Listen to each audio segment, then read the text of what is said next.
we just watched the part where like martial law was declared by the robots, and then the people came out to fight the robots. That's the only part of iRobot he showed us, but he showed us all of V remembers for that Vendetta. part of history, right? Yeah. Well, because he was everybody trying to knows show that. like, and then if this was what would have happened if martial law was imposed, and then we watched V for Vendetta. I thought And- it's like you're gonna be like the part Cause where and effect, sure. you Yeah. know, Will Smith gets the really old Chuck Taylor shoes, No. shows consumerism, and just cuts to V for No, he was like, Vendetta. we're gonna learn about totalitarianism, so we're gonna watch. You're all a bunch of 8th graders. I know I just like 3 weeks ago made you watch the entirety of Dances with Wolves. Now we're gonna watch V for Vendetta. I'm like, okay. It's a Wow. historical Hardcore. artifact. Student raises their hands. You know, I sometimes watch Bill Nye. No. Bill Nye's for the weaker classes. We're watching V for Vendetta. You're gonna learn something today. That's it. 8th grade history. You learn a lot. Well, Oh yeah. hello. Here we are. We're live. We are live. Hello. We are live. That's a perfect way to intro. Yeah. Yeah. Well, this is the brand. We do pre-stream rants. I usually just try to go. Live during whatever Julia happens to be ranting about that night while I'm getting Mission set up. accomplished. Mission accomplished. We did it, everybody. Welcome. If We you're joining us for succeeded. the first time, we are live from the apocalypse. Thanks so much for joining us tonight. We play tabletop role-playing games to raise money for nonprofits and aid organizations and important causes like that. And that's what this is. This is the International Rescue Committee. If you're not familiar, the International Rescue Committee is a fantastic humanitarian aid organization with over 80 years of history. They are active in over 40 countries, including the United States of America, because that's the timeline we live in. Richest country in the world needs humanitarian aid. That is, they're fantastic. And it is our very great honor to be raising money for them. We have been doing so for quite a while now. We are very close to meeting our goal. Just about, I can do math, $300 and some change dollars left. So the way we do things around here, if you're not familiar, is if you like what you see, we just ask that instead of giving your money to Amazon and letting them take more than half of it, and then we get whatever's left over, you just don't give us any money and then take the $5, the $6, whatever you would have been able to give to us, if anything. There's no expectation, and just give that to the International Rescue Committee directly instead, so that Amazon and Jeffrey Bezos cannot get their grubby little hands all over it. So if you like what you see, hit !donate in the chat. The bot will post the link. You can follow that and give some money to the International Rescue Committee and their very important mission of helping people around the world. What else? If you do that, it will trigger our stream alert, our donation stream alert. The McElroy brothers will scream at us and interrupt whatever is going on in this very silly game. It's a good time. It's a lot of fun. I will hear it, and it will definitely throw me off of whatever I'm doing. So donate responsibly. We also literally cannot stop you from subscribing. It is a feature that we cannot deactivate from Twitch. Just be aware, if you do so, you will trigger another stream alert, and Brennan Lee Mulligan, beloved Dungeon Master of Dimension 20, will kill a dog. So not the best option. I'm just saying, I guess unless you hate dogs. And if you hate dogs, this is the wrong stream for you, and you'll see why. All of that being said... Particularly disturbed by this information. Yeah. I know, right? Surprise! Awful. This escalated quickly. Is that So why I'm don't here? Is that why- subscribe. is that- Yeah, high stakes. The stakes have never been higher. We've never had a dog on stream before. So, yeah. All of that being said, if you're not already following, follow us, stick around. We're going to be playing a Power Rangers game that I created. It is in very early stages. This is its first official playtest. It's also its first unofficial playtest, for whatever that's worth. So take no responsibility for quality. However, I think it'll be a good time. It'll be a lot of fun. But before we do that, we're going to do some introductions, meet our players and the characters that they are playing. And we'll get into like descriptions and things like that as we get into the narrative, but I'll go first just to kick things off, and then we'll go in alphabetical order, which I think is not at all the way that I set things up on the stream, but we'll go in alphabetical order, so brace yourselves. My name is Will. Once again, hi, you can follow me at that handle right there on pretty much every platform. I'm one of the organizers and storytellers here at Live from the Apocalypse. I do just a lot of things. I do a very many great number of things. I run our 5e homebrew game called Class Reunion, which is about 4 high school students who have been trapped in a fantasy world for the last 10 years. It's a very good time, and we're coming back to that story next Tuesday, a week from this Tuesday. That's next Tuesday. Anyway, we've been doing a side story. I'll be excited to get back to that. I also run and edit our Masks actual play podcast, Academy H, which we record live here on the channel. And there's some other really cool stuff coming up as well. Thank you so much for the follows, by the way. We've gotten a bunch, and I want to acknowledge them. So thank you. Anyway, that's pretty much everything I do. It's all pretty much under the Live from the Apocalypse umbrella. So if you follow this channel, if you stick around, you'll see more of that. And in alphabetical order, Jack, you would be next. Cool, it is true. I was mixing up my alphabet there. Yeah, Hi, I'm just Jack. fucking rip it, baby. I use he, him pronouns, and you can find me on Twitter at JAK_true. That's JAK_true, all lowercase. You can find me there. Today I will be playing a dog called Harvey, a golden retriever, and a gold ranger. You can also find me currently on the Ballad of the Seven Dice podcast, Escaping Carcosa Offline, where I play Guy Jury. So yeah, quite an interesting character. But yeah, that's me. I'm Jack. Hello. Yeah, thank you so much. Also, thank you for your donation, Duff Boy. I appreciate it so much, and the IRC appreciates it as well. Moving on from Jack, it would be Johnny. Tell I people where to find also you. like Jack. I messed up the alphabet. I was like, L comes for J probably. It I happens graduated high literally- school. It's fine. Hello, my happens name is literally Johnny, every time. also known as It's Macho Madness. It's right above me. I'm a streamer. I love TTRPGs. You can follow me. It's Macho Madness, Twitter, Twitch, anywhere you want to. I will be playing a man who so hard wants to be an elf, but he can't. He's a human.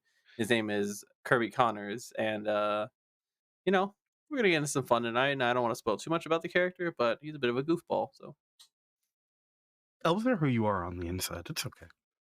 it's true. It's I true. really want some candy canes right now, but I don't know why. It's interesting. Julia. Hi, I'm Julia. I'm the local Delaware cryptid. You can find me at HexWhat on all social media. I play every other Tuesday in the Class Reunion game as Kelly Violet, and every other Sunday in the Academy H game as Lyra Kroll.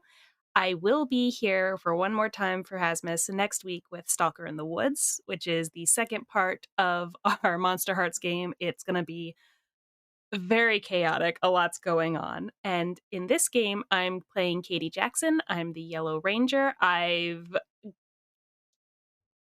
essentially here to pay Christmas-related Yeah, just reparations. fucking rip it, baby. Slop that down, dude. You'll find out more later. Yeah, dude, crack one for the big boy. Thank you for your donation. Yeah, thank you. We just got another appreciate it. donation. Appreciate it so much. Thank you. That puts us at an even 1,700. Only $300 to go. Kevin. Yes, hi, I'm Kevin. I'm found online at KevRan Games on all the different social places we all like to be.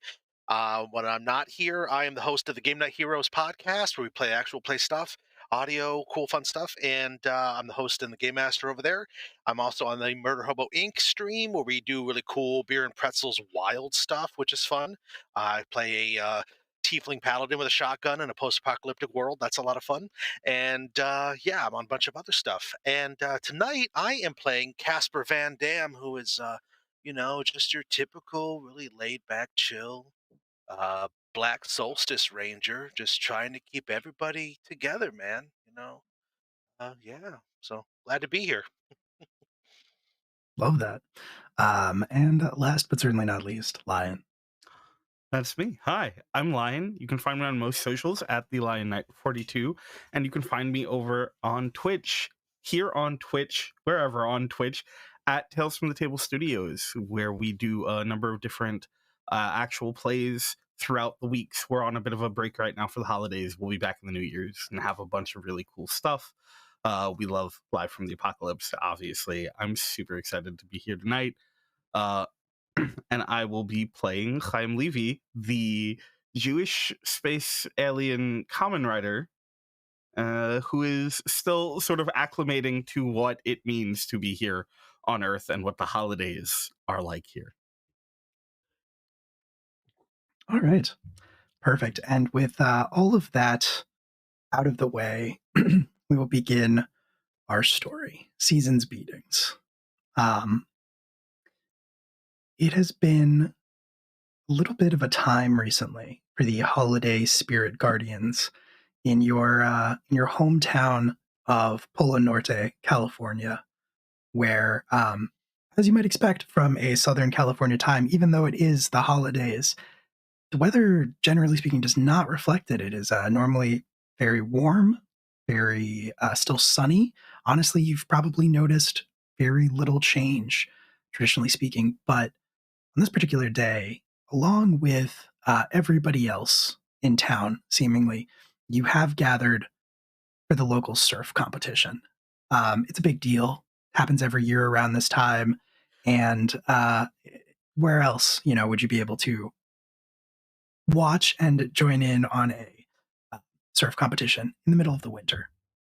Um, as you all gather together, I would like to set our scene. You've all just arrived at the beach. Yeah, it's very crowded. Lots of people standing around, lots of surfboards. The competition is clearly not started yet. Nobody's actually out in the water yet, but it's a little overcast today, actually. Not that anybody seems to be paying too much attention to it, just because it's not storming or anything like that. So there hasn't really been a lot of call to change anything. But yeah, as you all arrive together, I'd like to go around and describe the characters, and we'll probably keep the same order. So you're out in your civilian lives in your hometown, maybe not your hometown, but your town of residence. Jack, can you describe Harvey? And we've just arrived on the beach. Yes. Of course, I think Harvey always comes dressed for the part.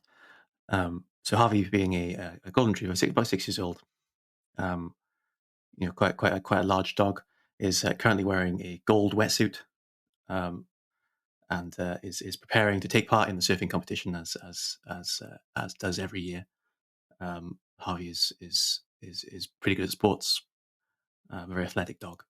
Harvey is also wearing a red and white and gold scarf, and has little lights on just under his ears that light up when he uses his talking voice, because Harvey is a dog and does dog noises, barks, and so on, which I will be doing later on.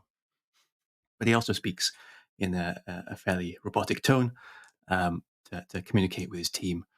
And he's probably trotting alongside one of the other rangers, whichever one of you thinks you probably have the best relationship with Harvey. He's got tongue lolling, glancing up at whoever he's next to, lovingly, and just sort of splashing around in the shallows, like running into the sea and back, covered in wet sand at every opportunity.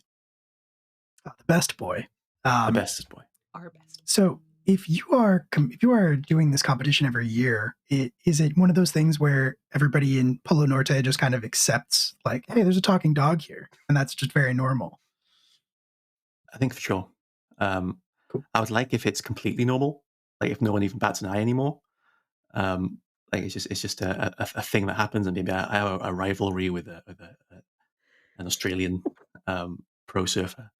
It's also here, but that's up to you. Oh, absolutely. No, I love that idea. Yeah, no, absolutely. We'll say his name is Avery, and he is here. You can see him. And as you are frolicking in the surf, having just arrived, I think you would hear somebody, one of the local organizers of the competition, whose name is Jackie, will get on like the lifeguard broadcasting system to project her voice across the beach, and will say, once again, this is the last call for surfers entering the competition. Last call. Harvey, this is for you. It's the last call. Harvey's ears prick up on hearing his name. and we'll charge up the beach to the registering platform, and we'll Cool. there'll be a close-up shot of a paw being dipped in ink, and then onto the sign-up sheet. Right, of course, yeah. Yes. For dramatic effect, not for any other reason. hmm Got to keep it official. Exactly. For the close up. Perfect. Okay. So then that kind of sets the scene. I imagine you're all here, unless any of the rest of you are competing, probably here to cheer Harvey on. So we'll go to Johnny. Do you want to describe Kirby? Kirby, since it is around the Christmas season, he has gone back because every year since he's been here, he dons his traditional elven outfit. Very green, very. It's not a one piece, but it's very like fuzzy, and it's like again, we're essentially in like California, so he's trying not to show that he's sweating.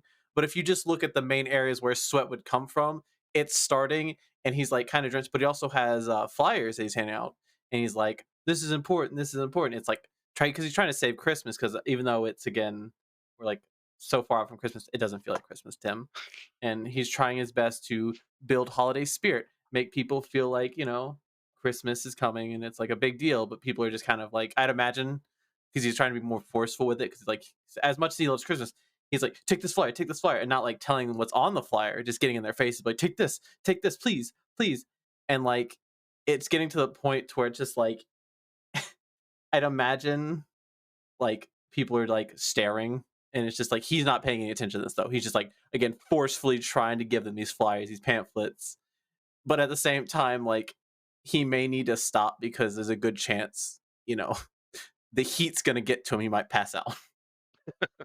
That's extremely fair. And a good note for any of your friends who might feel like they need to stop you from doing this. On that note, Julia, can you describe Katie? Yeah, so Katie is kind of following down the beach after Harvey. I think she's got his board, his doggy specific surfboard that she's carrying for him, and she is on the kind of shorter, stockier side, a little bit more muscled, with very short cropped reddish brown hair, a lot of freckles, dark brown eyes.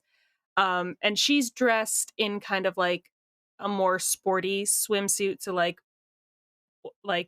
shorts and like a more like full coverage type of like bathing suit top. And she is just she's got like the little duffel bag of like water bottles and the collapsible dog dish and the board, and definitely is the one who reminds people, it's like, I swear to God, if you don't put on sunscreen, I'm not gonna help you later. I will just make fun of you for it. Perfect. Yeah, at the very least, you don't have to worry about Kirby burning, considering the Yeah. the almost Listen, his one face piece. is exposed. It's fine. It's fair. He's gonna be very like pinkish red and face Great down on point. the beach, but it's He fine. That's yearns just to be honestly- frostbitten, and it's just sunburn. Yeah. It feels like home. Rosy cheeks, rosy cheeks, rosy cheeks. And Kevin, please tell us about Casper. Sure. Casper is directly behind our good friend here. I'm helping carry some stuff as well. Casper is very tall. He's very wiry built. He actually looks like a surfer dude. He's got long, dark hair. He's got slicked back. He has black board shorts on, and he is helping carry some stuff as well. He's got the last of the things that are going to be taken here. And he's just very nonchalantly looking around, seeing everybody. He waves to everybody. He seems to know everybody, and everybody seems to know him. But in this moment, he's here for his friend, and he's just like, yeah, man, we just have to make sure everybody, let's get on the side here, man. Harvey is going to really just wow everybody. I mean, this is the moment here. Gather around, everybody. This is a great team building experiment here. Let's do this. Let's do this. And he's just walking along behind the other two, helping along. Amazing. And Lion, I imagine this is Chaim's first time. Oh, very much so. I imagine so Chaim is wearing like sort of loose fitting jean shorts and a plain white tee, and his like suits are kind of like swaying behind him in the breeze. he's got like very short, messy black hair and a yarmulke that is almost completely black. It's like very dark blue, and there are little golden stars on it. And then he's very pale, and I kind of imagine him sort of walking next to Katie, and he's currently rubbing the like SPF 1000 in at her behest, and is just completely taken aback by this and is in the midst of questioning everything. So they get on the boards and go out into the ocean to just I don't understand. They go out, they find a wave, and they come back. They got to come back standing on the wave. And if they fall off and eat shit, then they don't win. Is there that much shit in this ocean? Do you know how big the ocean is? And do you know how many fish are in the ocean? Oh, I've seen the oceans. Yeah. That Do is you a know lot of how much shit is in the ocean? It's all part of the circle of life, man. I mean, you have to understand that we are one with the ocean is one with us. It's very zen. It's just what you have to accept here. We'll show you around. Now, I know this is, and actually, Casper will go up. He'll put a reassuring hand on his shoulder. I know they don't really have oceans like this on your planet, but you have to understand, man, that it's very cool. It's very chill. I mean, if you want, once the competition is over, we can strap you on a board. We can get you out there. Harvey's going to be a really great teacher. He could show you all the ropes, man. Uh, uh, uh, uh, I do not well, mind the taste. Maybe we'll see. I hope Harvey doesn't end up eating any fish shit. Well, no, man, it's not dinner time yet, bro. He's got to wait till at least 5:30. Also, he'd And lose if he did that. Right. Kyle looks so troubled by this. No, it's cool, man. Harvey is in the zone, dude. This is his element. He's here for it. He just sort of stops and he thinks for a moment, and then he looks back up over at Casper and he goes, why would they want to risk that? Hey, man, it's all about the thrill, man. Okay. That explanation, we will cut back to the organizing booth where all of the different surfers are starting to gather for the competition. Harvey, you run over and just in time to see your rival, Avery, the Australian surfer. He's this very tall I do not like and no. Period. I mean, He's a deeply he's like the Patrick Swayze to my Keanu. I mean, it's just there's a certain kind of chemistry that I understand where Harvey's coming from, man. he's deeply Hemsworthian. Absolutely. Yeah, for Who? sure. This is the 90s. I don't know who that is. I mean, Gonna be It's big the in like 90s. 20 years, man. Exactly. It's always kind of the 90s in Power Rangers, so Yeah. it's fine, even in the future. Perfect. Yeah, so you rush up right as in time to catch like what seems like the tail ends of the argument as this very like tall, very handsome blonde man is in the midst of arguing with the referee, it seems like, or one of the people at the organizing booth, and is saying, look, we go through this every year, and every year I say it's ridiculous. I'm putting my foot down this year. I'm saying no, I'm not doing it.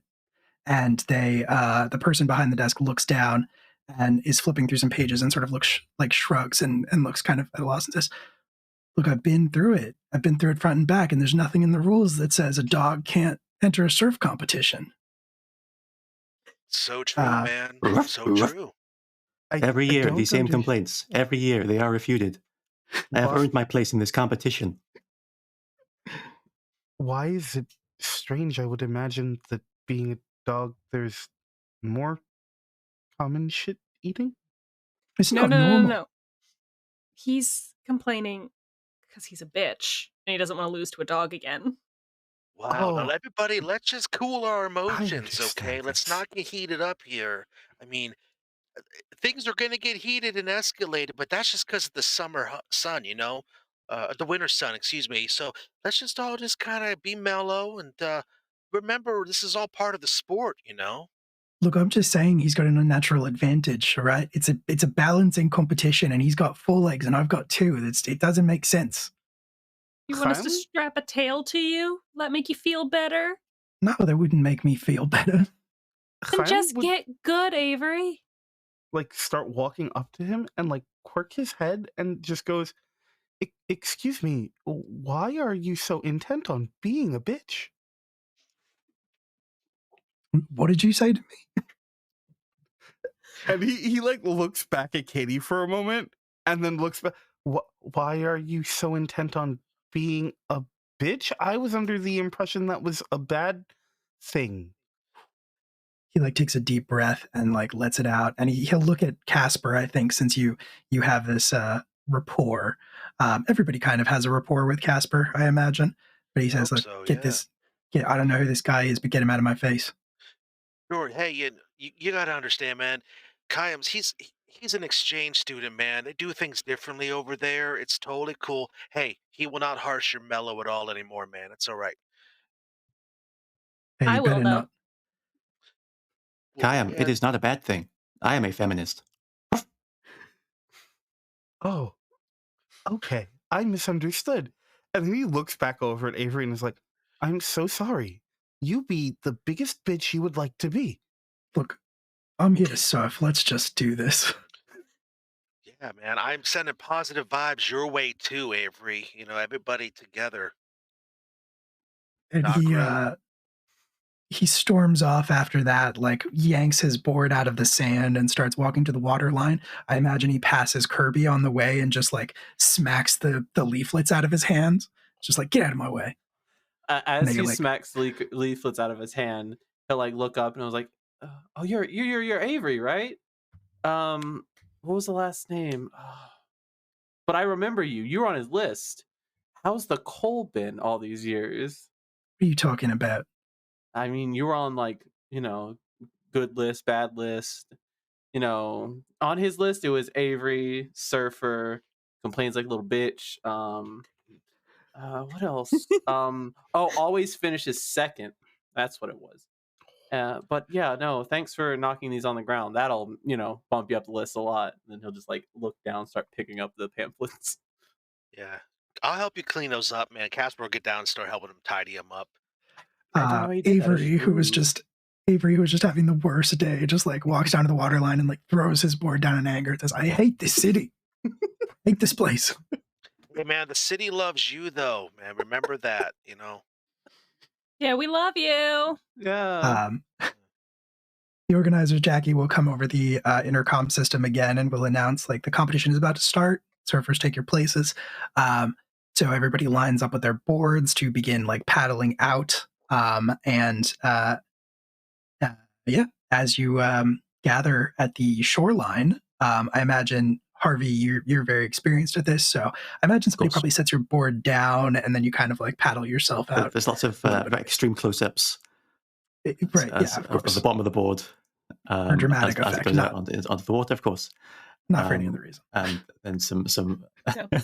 some really wide shots where it might look like there's a man on the board, but there's not. It's just Definitely Harvey. As they paddle out into the sea. Yeah, there's a little message that flashes across the screen that says no dogs were harmed in the making of this This episode? this one shot. Yeah. Do we get the like generic like action rock music as this is happening? Oh, Is of that, course. 100%. Yeah, of course there is. It's like it's not a Red Hot Chili Peppers song, but it could be. Surfing. Right. Yeah. Surfing today. Surfing on the beach in winter. Is that a dog? Maybe. There it is. There's a band now, because of course, and that's what they're singing and that's what they're playing. You are surfing. Harvey, you are a very experienced surfer at this point, very seasoned. You've been doing these competitions for a while. So is Avery, and it doesn't take long for the competition really to come down between the two of you. Other surfers, drop off. You like weave in between them through the pipeline. They get knocked off their boards or they time it wrong. A few of them who aren't experienced are just like, you zoom past them on your board and they're just like, was that a dog? And then like, they eat shit.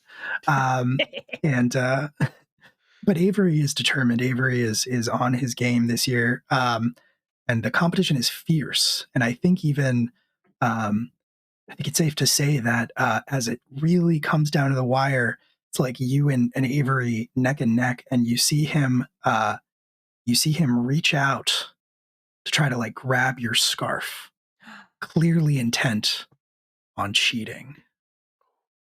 And I think we'll have our first roll of the game. I want you to roll with yellow to avoid Harvey consequences. will play tug of war. Perfect. What a 7. asshole. A 10? 7. Oh, 7. Okay. That's 7. still a success. So let me navigate to the rules of the system that I created. There it is. So there's no harm in this circumstance. You only have 1 hold to spend, but you don't have to worry about reducing harm. You can overcome an unfavorable outcome, or you can select that you are not off-balanced or compromised. The unfavorable outcome in this circumstance obviously being that Avery will yank you off of your board and you will lose the competition.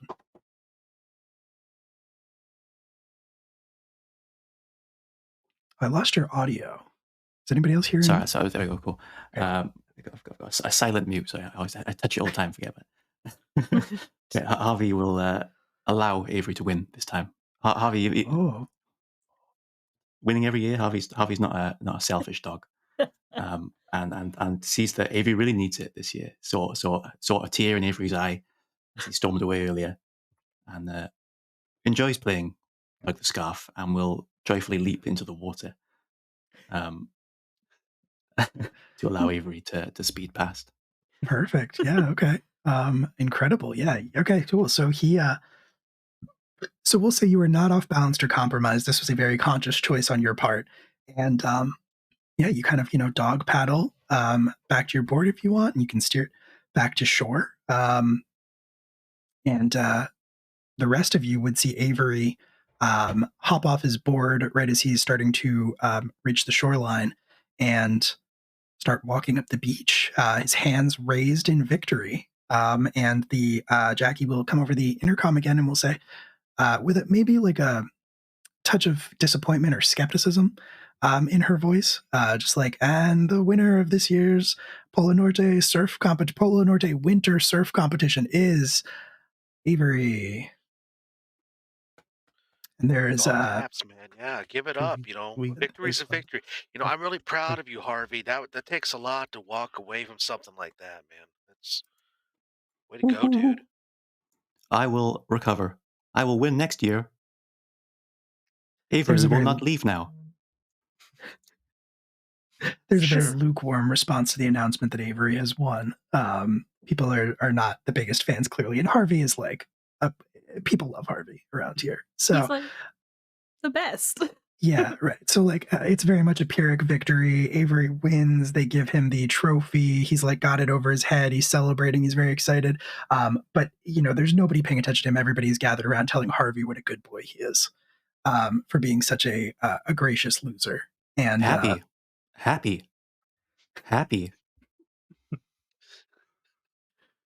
I love this so much. Perfect. Yeah. You see a note, an expression of still disappointment in Avery's face as this clearly has not filled the void inside of him that he is constantly trying to fill, and he kind of sulks off back to his. A good his half of the prize is dog treats. Yeah. It's just become the assumption at this point every year. Yeah. But part of the competition is that the winner of the previous year gets to pick of what the prize is for the next year. Right. So just like treats and like squeaky toys and things like that. Cool. Yeah. So Avery sulks off and leaves the rest of you standing there, and people are still petting and telling Harvey what a good boy he is. But as you are standing there, I'm going to say Kirby, you would notice, because you've kind of been waiting for this ever since you first arrived in Polo Norte. But you feel this chill wind wash over you. Okay. Upon like feeling the chill wind, he will like take his little elf hat off and like let it brush over him. You can see his like short reddish hair. It's kind of again, it's kind of more down than it should be, but because of the sweat. And then, but he'll start like as he's pulling it down, he'll recognize like it shouldn't be cold. It's never been cold in California. And then he'll immediately start doing like a 360, looking around, seeing where the source is coming from. You're not sure where the source is coming from exactly, but it's not stopping.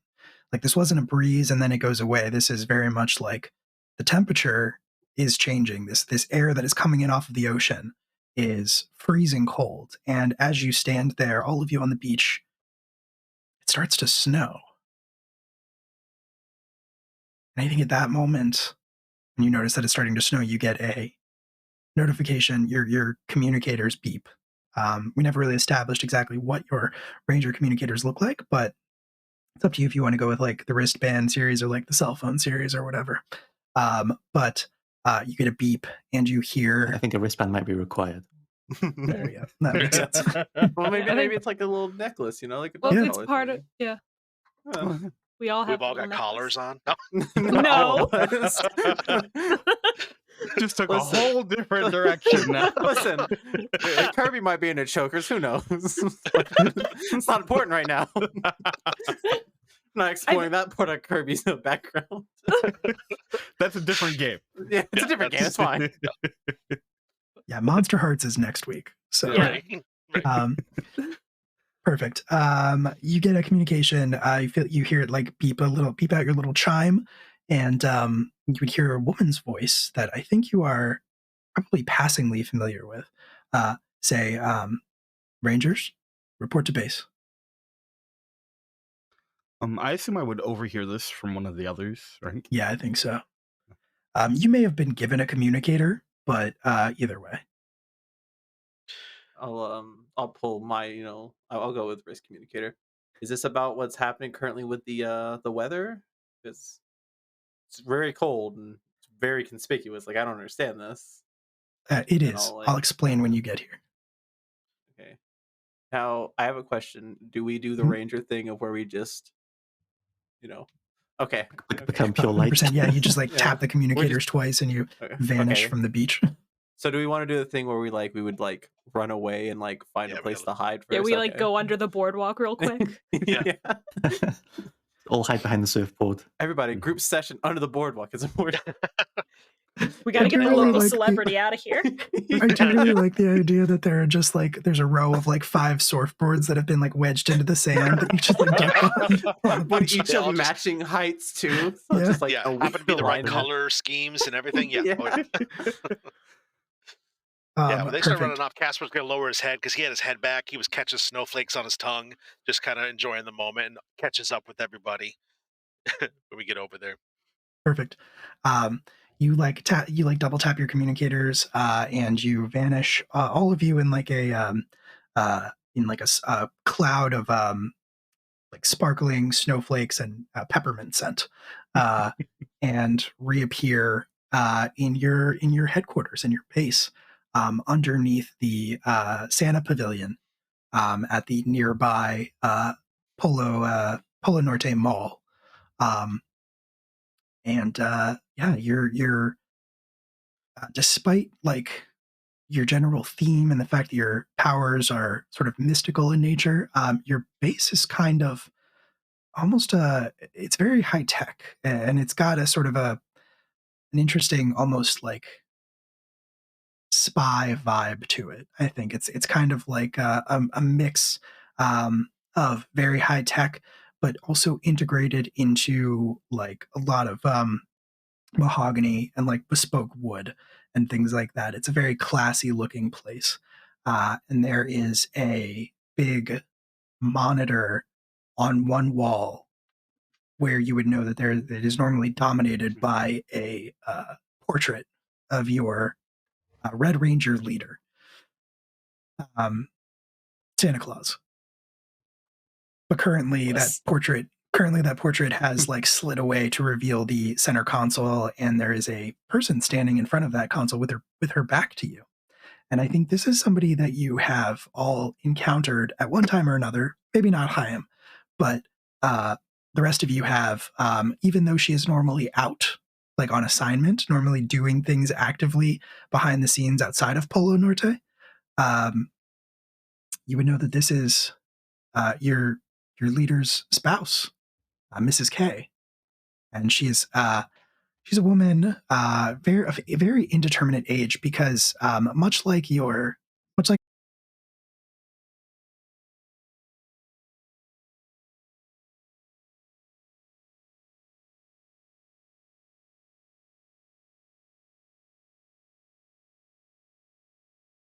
definitely does not appear to be an old person. And her back is to you, like I mentioned. She's kind of wearing this very reminiscent of a spy catsuit, except it is red and it has like white fur trim at like the wrists and like the neck. There's like a big broad black belt around the waist. Perfect. And she's like standing there with her hands on her hips, facing away from you. Harvey will immediately run in and jump up.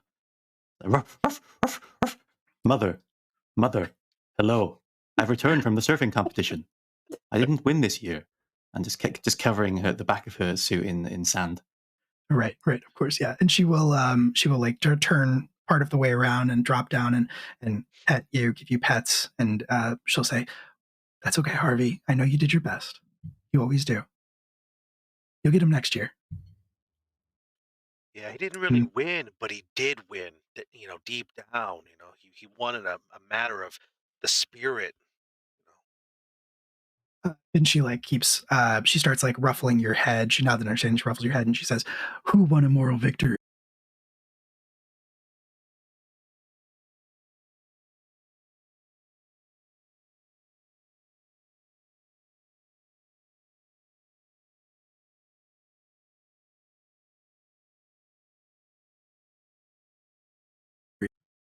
Cool.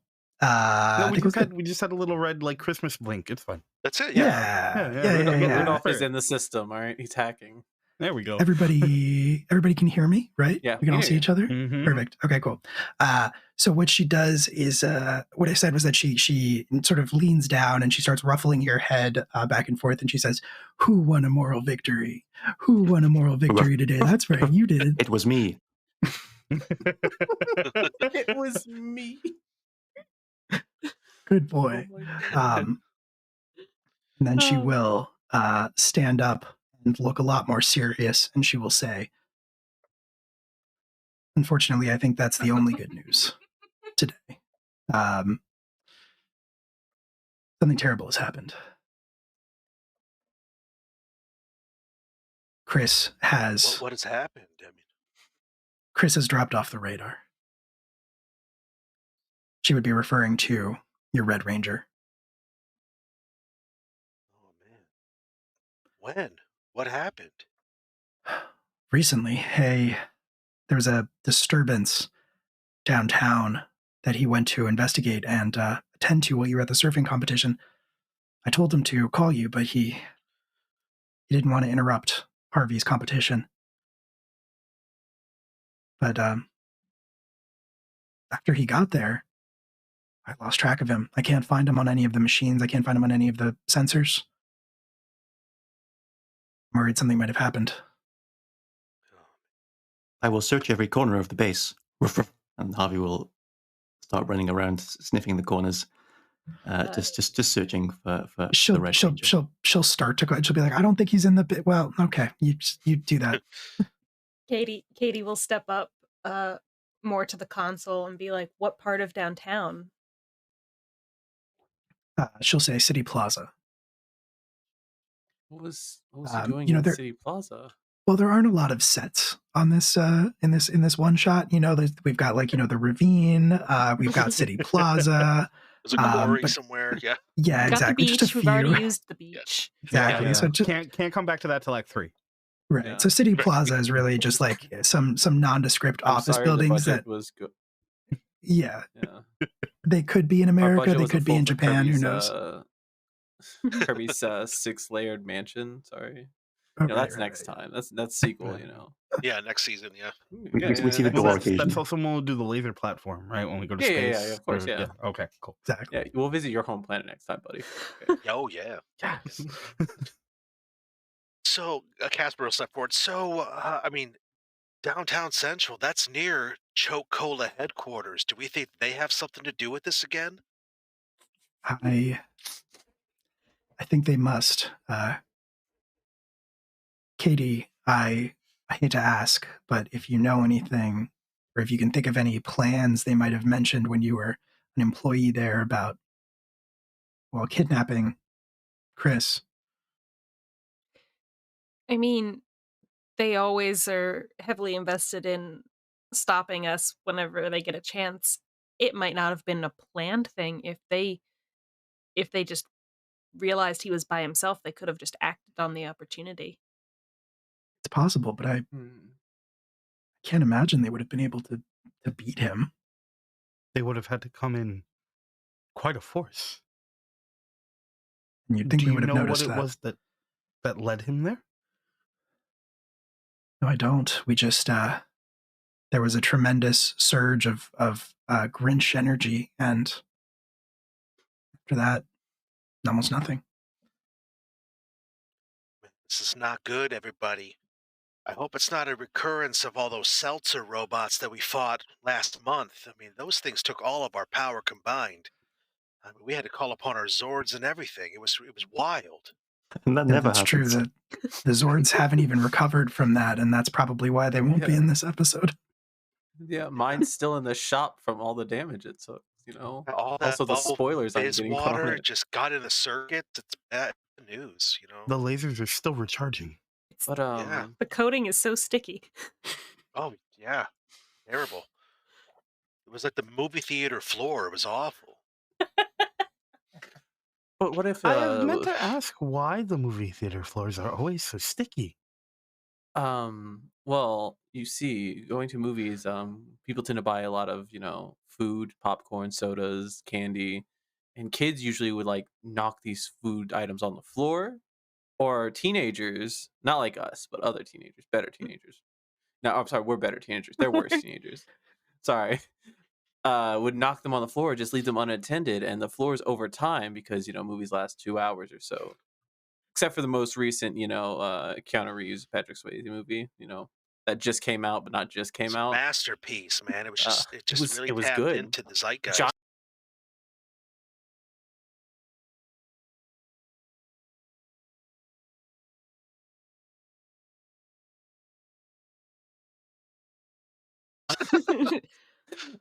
would just leave the food on the floor, and over time, 2 hours it gets sticky, and it like gets into the floor, and minimum wage workers don't get paid enough to consistently clean up said floor, so over time the floors just get more and more sticky.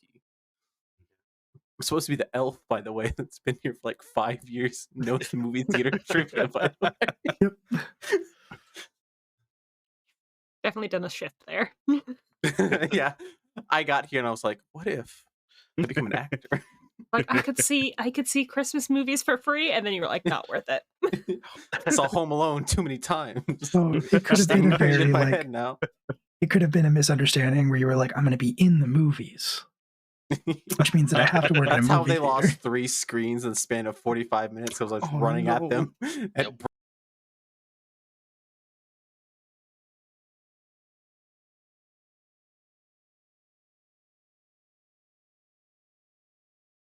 Coke, they usually around this time they run holiday ads for like The grizzly bears. with the grizzly bears, yeah. Those damn And bears. it's all like togetherness and family, but they always feel so corporate, not enough, and not there's no holiday spirit. What if they captured Santa and they're siphoning his Christmas spirit into their trying to think of the right word here. They're commercials. Their commercials. Thank you, Katie. And this is going to lead to maybe them taking over the town and hypnotizing everyone into buying their products, and they become from $1 million company to $1 billion company.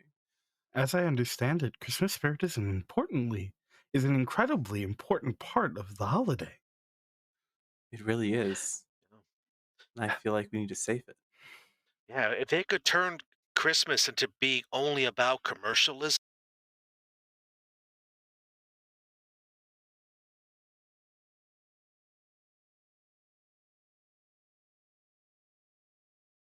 located under this mall. Yeah. Fades to black for the commercial break. Well, Mrs. K, where do we gotta go? Let's. Do we have a triangulation on his signal or something like that we could use to get us down?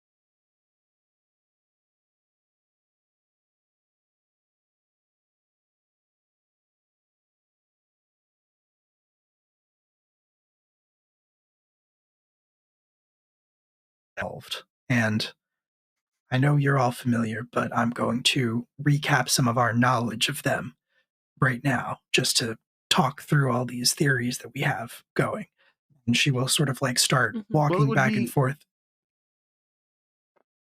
Yeah, she'll start walking back and forth in front of the screens, here in front of the big display screen, and images will pop up. And so the first image pops up of this very corporate-looking tower downtown that has a stylized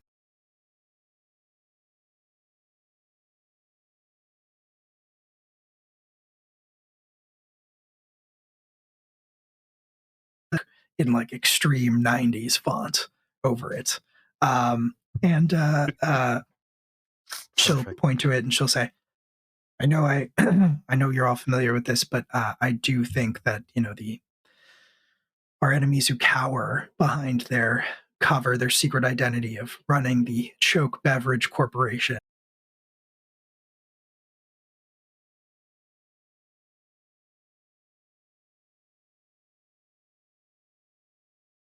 so disheartening the children all over the world. Because after all, children are our future. And if they can get them while they're young, that's their goal, obviously.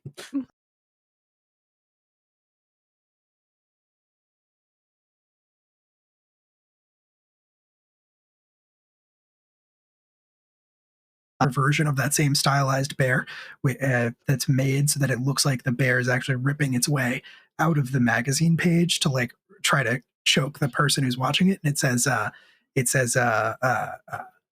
tagline, you know, it says choke underneath it, and then it says the tagline of you don't grab a choke, choke grabs you. And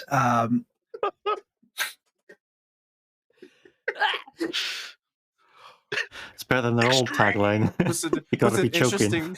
Yeah, it's an interesting tagline. You know, personally, the new choke's good, but I prefer the good old fashioned choke. Choke, original. yeah.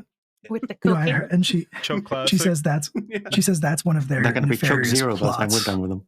Oh. And of course, that's one of their nefarious plots. They changed the recipe and made it bad on purpose so that people would demand the original choke back, and then they'd sell more of it. But we've consistently demonstrated the dark holiday magic that is infused within choke and the effect that it has on children when they drink it. As we know, of course, choke is the product of the two twisted scientists who have used dark holiday magic to change themselves fundamentally at a cellular level, and the image changes once again to like blurry security camera footage that's the best you can find of like one person who is very bulky and almost looks like a sort of traditional stereotypical fantasy barbarian, you know, like sort of wrapped in furs, almost reminiscent of the choke mascot itself. And then a smaller figure, sort of slim, who is wearing like an evil doctor's coat is really the only way to describe it. It's like one of those coats that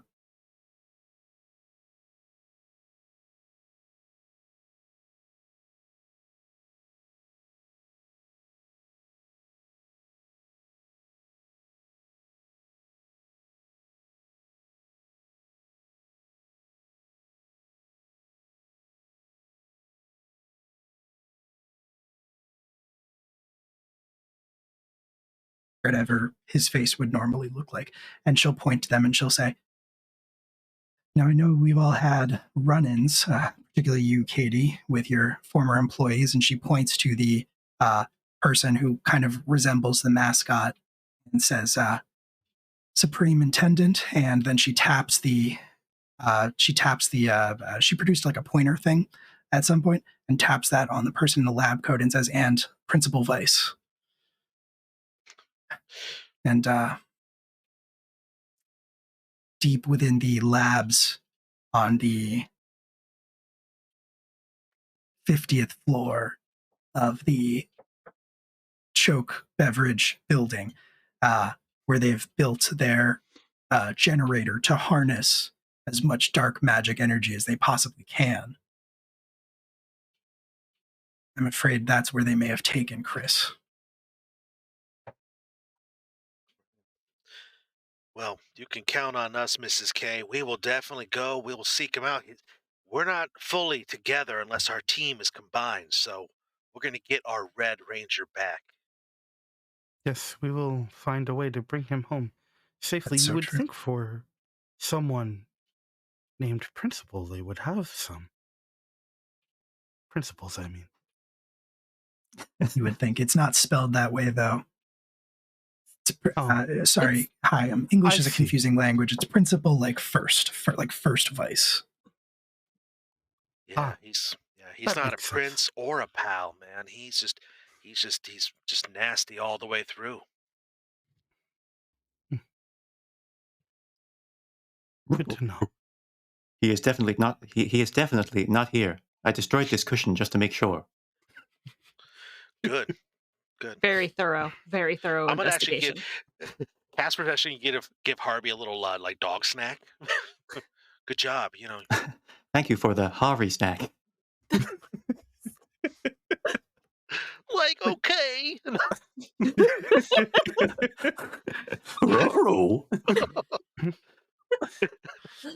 Jinkies, guys. I think we're going into a different territory with this one. See, Oh, this no. is the thing. Everyone I thinks think- we're just making random jokes until it turns out Scrappy is the big bad at the end of this. It's true. It's all I think fun and someone at games. home And changed the channel for a second. They were watching that cartoon that's on. That really old one. It's weird how all of our souls transferred. That's how TV works. exactly how it happens. Gosh, it. getting real meta with this. We are, yeah. Perfect. Okay, cool. So she'll flip the sides one more time to show like a monster that you fought in the past, which looks like a very Super Sentai version of the Abominable Snowman from like an old what are those called? It's the claymation holiday specials. Says, and of course I don't need to remind you of this last fact, but they make these horrible abominations by taking children and filling them with the darkest and least diluted form of choke, and it changes them into these monstrosities. So obviously, if you encounter any creatures like this, you'll need to defeat them, but don't go too far. There's a child in there. Of course, yeah. Is there any other information that Alpha 5 can give us about what sort of research they may have done before we teleported over here, or are we okay? Sorry, Alpha 5? Fuck, I forgot about Alpha 5. Yeah, Oh, our we won't loyal let you. assistant that's been here since the beginning. Wait, Remember that stop. episode where you and I had to rebuild him because he got damaged? Remember? Wait, they're here? When- I thought they were on vacation. You have an assistant? Well, the No. team has an assistant, yeah. No, I'm right here. I'm right here like I always am. Yeah. And I mean, I know we spent those build points for that assistant, so I know they're here somewhere. I've been here the whole time. You've just not Yeah. looked down. Oh, Uh, How really small sorry. are they? And they just like they come up to your elbow, but like I think a good foot of that is hat. They have a Okay, very like, right, like yeah. pointy. Right, they are. I Yeah. forgot they're an actual elf. Yeah, they're right. an We actual will look elf. at Harvey when we not acknowledge the elf in the room. Outside of me, of course, but Oh, you know what? That's right, Kaim. I forgot because of your alien physiology, you can't actually see our assistant. That's right. But yeah, he's here and he helps us out. Let me adjust my frequency, and Alpha like goes to Elf's fingers like go to the front of his coat, and they start like twisting the buttons there, and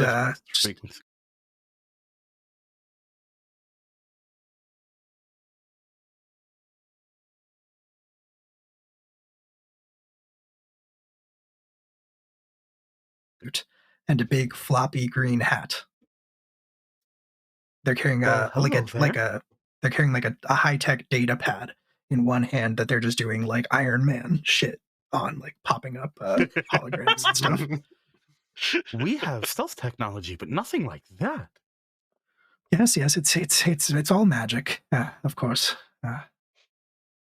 I will, of course, be in the communication seat in case you need any assistance. Anything I can offer.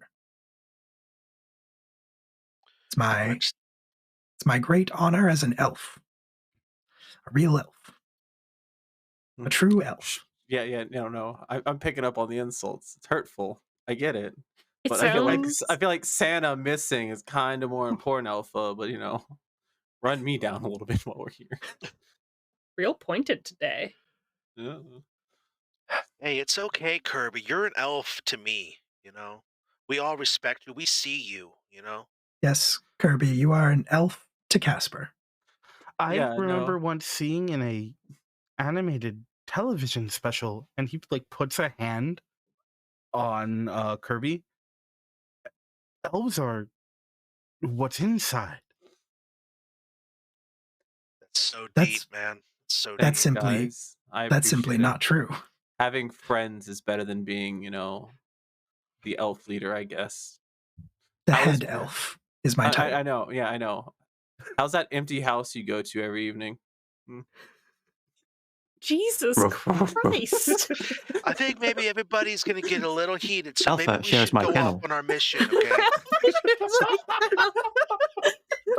No, that's even sadder Yeah. than what Kirby just...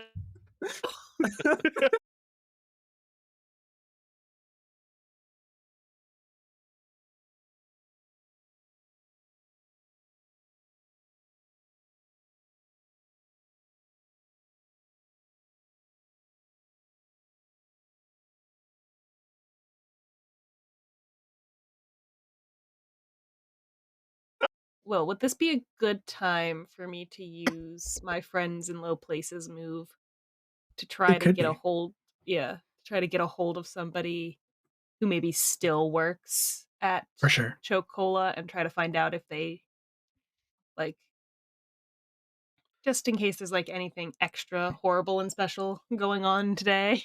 Yeah, as you are the repentant and you have a history with Choke, you can feel free to roll with black.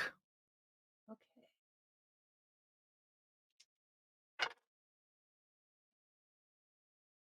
So that is a 7.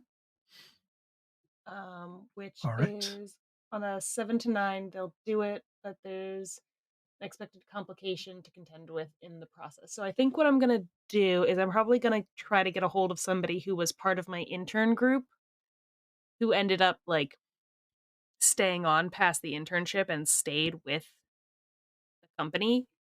And I'm gonna try to get a hold of them and see if they can let me know if like, hey, do you know if they've like blocked out any of the floors for renovations?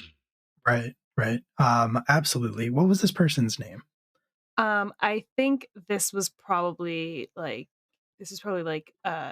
Jeremy, someone who I Jeremy. went to Cool. someone I went to school with. Okay. Your old coworker and fellow intern, Jeremy. You want to give him a call? Sure. I'll kind of like step away and ring him up. I'll text him first and then I'll call him because Okay. otherwise. All right.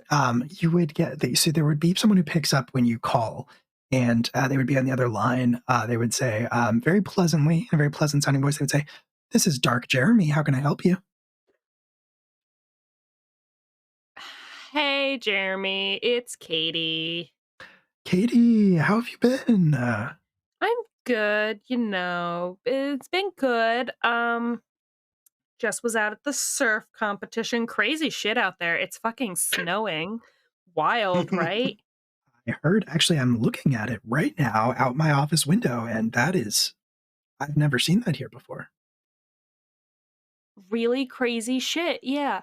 So I was wondering, I can't really get a hold of my uncle right now, but I was calling to see if like anything's going on at the office that maybe, he's why he'd be unreachable is like, are they doing more of those like weird renovations that fucks up the phone systems? Like, on like the 49th through 51st floor. And like, or just maybe there's like a lot of business meetings today because I'm trying to get a hold of him. Katie, Hmm. let me stop you right there. You don't Yeah. have to you don't have to pretend with me. We go way back. Um, I know what you're asking, and I guess answering is the least I can do, considering, the way that you vouched for me in the first place.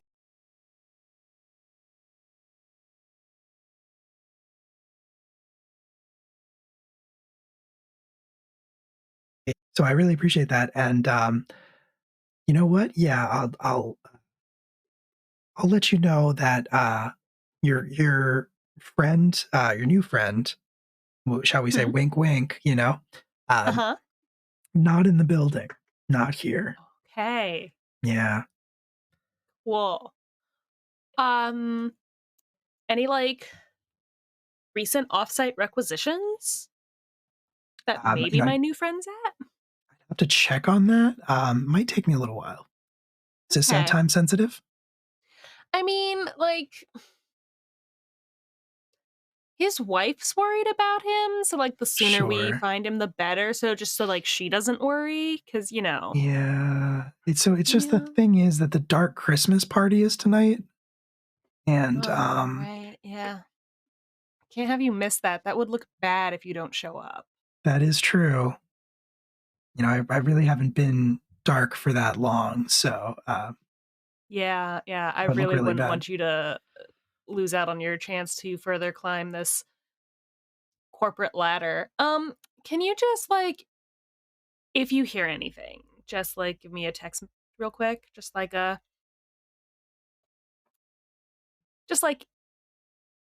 doesn't have to be real in depth. Even something as simple as like East Warehouse District or South Warehouse District, like something super super quick, just a quick Mhm. text. Mhm, sweetie, absolutely I can. I might be blackout by then, but if I'm All right. not, I will absolutely text you. Okay, that's fine. Don't drink and drive. You can call me if you need a ride, but like don't fucking need a ride. Like don't be sloppy at a company event. That'll look Sure, bad on yeah, me. that's good advice. Hey, you should really think about coming back. You know I what? really miss you around here. Yeah, maybe. Maybe. You never know. You never know. All right. I'll talk to you Mhm, later. okay. Bye, We'll do sweetie. brunch. Bye. All right, so he's not fucking there.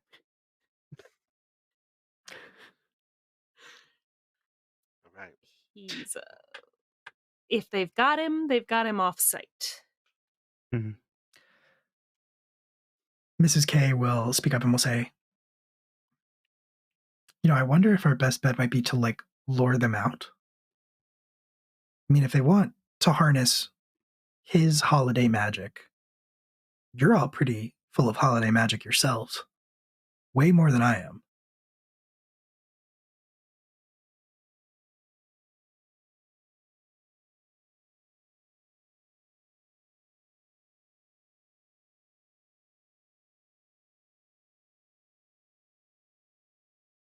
Yeah, they might be trying to, it might be worth trying to lure them out. They're all, if they want to harness his holiday magic, you're all pretty full of holiday magic too. Way more so than I am. Hmm. I'm not even a ranger. Are you suggesting that we break one of our three rules and actually escalate a battle, use our powers in a way that's going to make a fight happen? I mean, I'm okay if that's what the group consensus is, but I know you gave us very strict rules, you and Santa, when we started this whole thing 2 Christmases ago when we were all brought together to stop the evil Grinch robots that were attacking City Hall. And I just want to make sure we don't go out of bounds here. Well, yes, well, Casper, and this is Alpha speaking up with the data pad in hand. It says, actually, Casper, I think you'll find that the rule does technically say, and I'm quoting this here, don't start none, won't be none. And in my estimation, you didn't start none. They started none. That is so true. That's so philosophical. I'm glad you put it into that perspective. Yeah, let's do this then. I'm here for it. It's what I'm here for as head elf. Yeah, we absolutely made the Grinchbot's hearts explode. yeah, we did. Yeah. That's Mayor amazing. Nutcracker was very helpful in, understanding as well. So true. So true. You have truly had some amazing exploits. Yeah, that was before you came to Earth, in the middle of our first season arc when you came here, so Autumn. yeah, but we're glad you're here. You've really rounded out the team dynamic. So I appreciate that. I'm looking forward to my first Christmas. oh, yeah, absolutely, absolutely. So yeah, let's do it then, gang. I'm not sure. Usually Santa always says the magic words for us to, transform. I'm not sure what the protocols are. Alpha, is there a secondary ranger who needs to say the words? Mrs. K, would you like the honors of telling us what time it is? Before we do that, Yeah, of course, Katie, please. Yeah. where are we going in order to draw them out? This is a good point. We just can't go out to, say, the mall and just, start creating Christmas joy and, at the end of the day, Christmas havoc. We need a location first. We don't want to risk any children getting snatched, which means we probably should not do it at the mall. We could go over to one of their packaging warehouses, Mm, over by the quarry. yeah, that's a good call. Yeah, on Gingerbread Boulevard. Yeah. Yeah, the quarry with some boxes in it. Yeah. Yes. Yeah. If we show yes. up, they would The one- probably want to. Yeah. If we go over there and they think we're going to disrupt their supply chain with our own brand of joy and everything, that'll get them out there pretty quick, probably. Yeah. Perfect. Okay. Yeah. Yeah, you can absolutely do that. And I think Alpha would do a little flick of the wrist gesture and would produce this wrapped present that has a timer, like you might see on a bomb on it. Okay. And say, Alpha, I this know is- you just saw the movie Speed last week and it made a big presence with you, but I'm gonna need you to calm down the bomb stuff, okay? You know, Keanu's really killing it, Keanu- by the way, this summer and winter. Oh, Keanu he's Reeves a is master. such a treasure. Man. I don't. yeah. I trust him. I trust him. Yeah. He seems genuine. Inherently. I Yeah. trust him. I will say that he was one of the first faces I saw when I came down here that put me at ease. Yeah.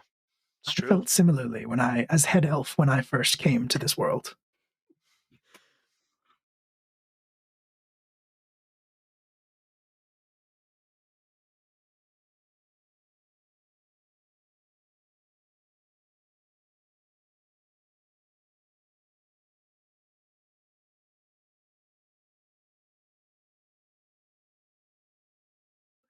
And when it goes off, it will release a blast of holiday cheer, holiday magic that should get their attention no matter where you are. I love that for us. That's great. Thank you. Thank you. Quick So one of and you- effective. One of you I take it, and he'll sort of hold it out for any of you to take. I think because of your training and your background, Kirby, this definitely should be in your repartee. I'll go ahead and take the box, but as I'm as I'm going to grab it, I imagine depending on where they're holding it, I'm going to try and not touch their hands at all. And just Yeah, no, grab I it think- and pull it back quickly. I was going to say, I think they do the thing where they move it to the right at the last second, Yeah. and then move it to the left. Just stop it. No, just- all right? just- This is just important. take it. Santa's Just Santa's missing. take it. Santa's missing. Santa's missing. Okay. Santa's missing. Stop. You're right. We have to put our differences aside. I imagine I'd go to take it, and then like under their breath, they start like doing like a ticking sound, like I activated it. Like I just look at it for a moment. Now make sure you don't start it until you get to the quarry. I mean, how do we just start it huck to it? begin with? Yeah. No, Do you we just- like there's- undo the no, tie? There's a button on the front. What do you? Don't throw it. I mean, if we huck it, it might hit the button. I was gonna huck it, so Yeah, like choke on this, get it? Yeah, that's perfect, man. A plus. Yeah. But if we're gonna leave and we're gonna do this and do this right, Harvey, I know you didn't win today, but I feel like he would want you to do it. You should say the For sure. Ruff. Ruff. Ruff. It is morphing time.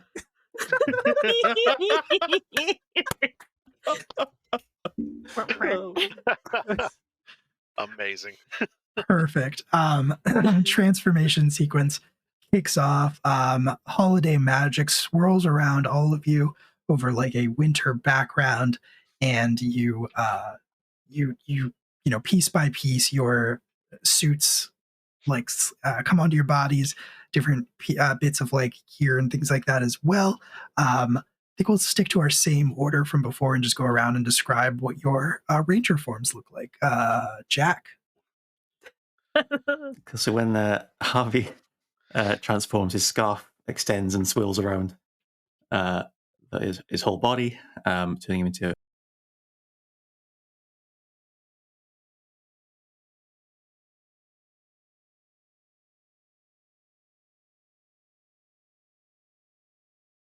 helmet. And then there is now a 6 foot tall, fairly skinny, golden leotarded man wearing a Power Rangers helmet and with floppy ears on it, standing where Harvey was. But he still has the light up lights on the side of his neck and the scarf. Sounds so painful.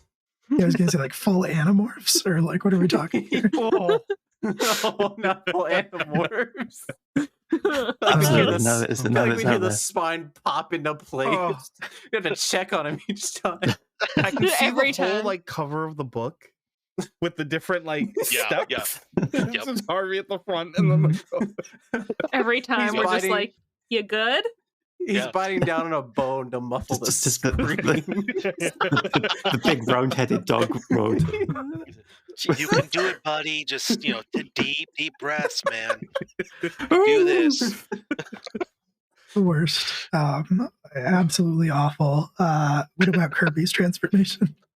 He'll do the full like even like hands like do this and he'll pull back and it's up to a certain to around the neck area. It's just a regular like Blue Ranger thing, but the what was the chest piece like kind of like in the original Tommy had.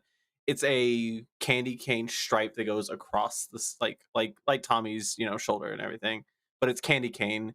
And if you were to touch it for some reason, and this is not even of Kirby's own like design because he didn't design the suits, it's sticky and it's not great, and it gives off that minty smell. He's not a fan of it, but he's like fully helmeted up, so he can't smell it himself. Right. Yeah, you're fine. It's just for other people. Not the best. Perfect. And you're like fully Green Rangered out. Yeah. Perfect. Katie? So Katie's is the yellow. It's got the stereotypical little skirt to indicate that it is a female presenting human in the suit. And the at like where the on each of the limbs is like white pattern that looks like kind of like a starburst, like a firework that comes up. And the firework is slightly like iridescent as it shifts, so it would be like depending on what angle you're looking at, it could be like a slightly different kind of like hued-ish color. And that's Katie. Perfect. Ready What to about box. Casper? Ready to Very box. cool. Yeah, Casper's, there's like a shadowy type of effect that swirls around and as it goes over his body as well. It's black on more black, and the only real color to the suit is a really silvery white crescent that's on the chest, and also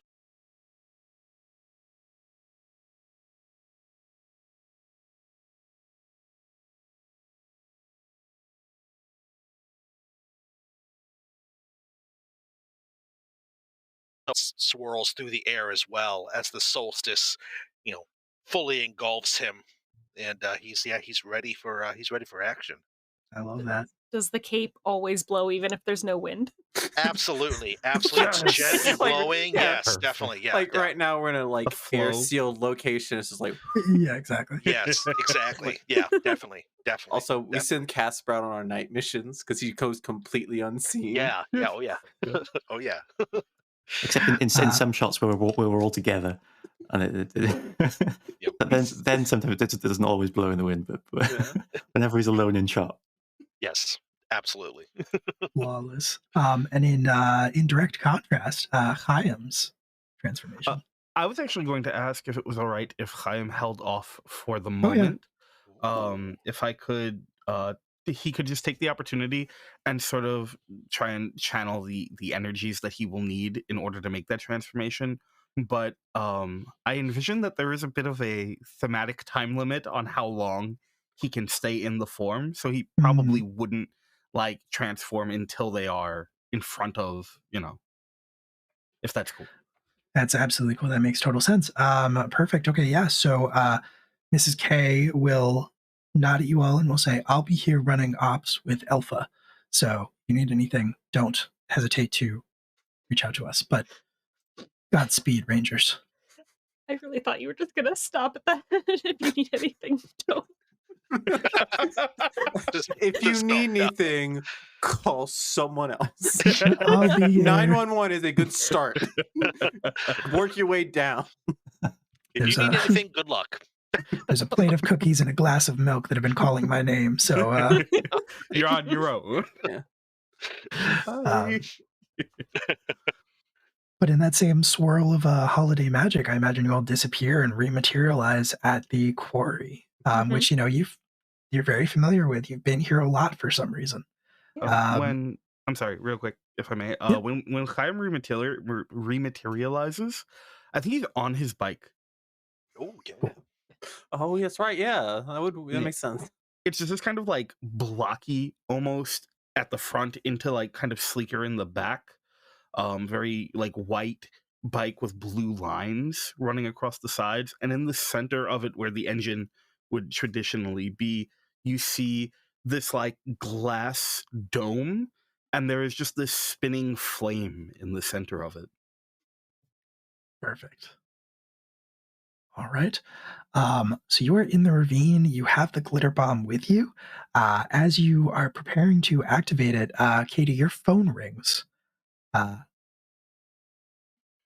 Yep. I just take like a half step us to the side and check. Does Dark Jeremy's name show up? Yeah, it says Dark Jeremy on the caller ID. Yeah, I will answer.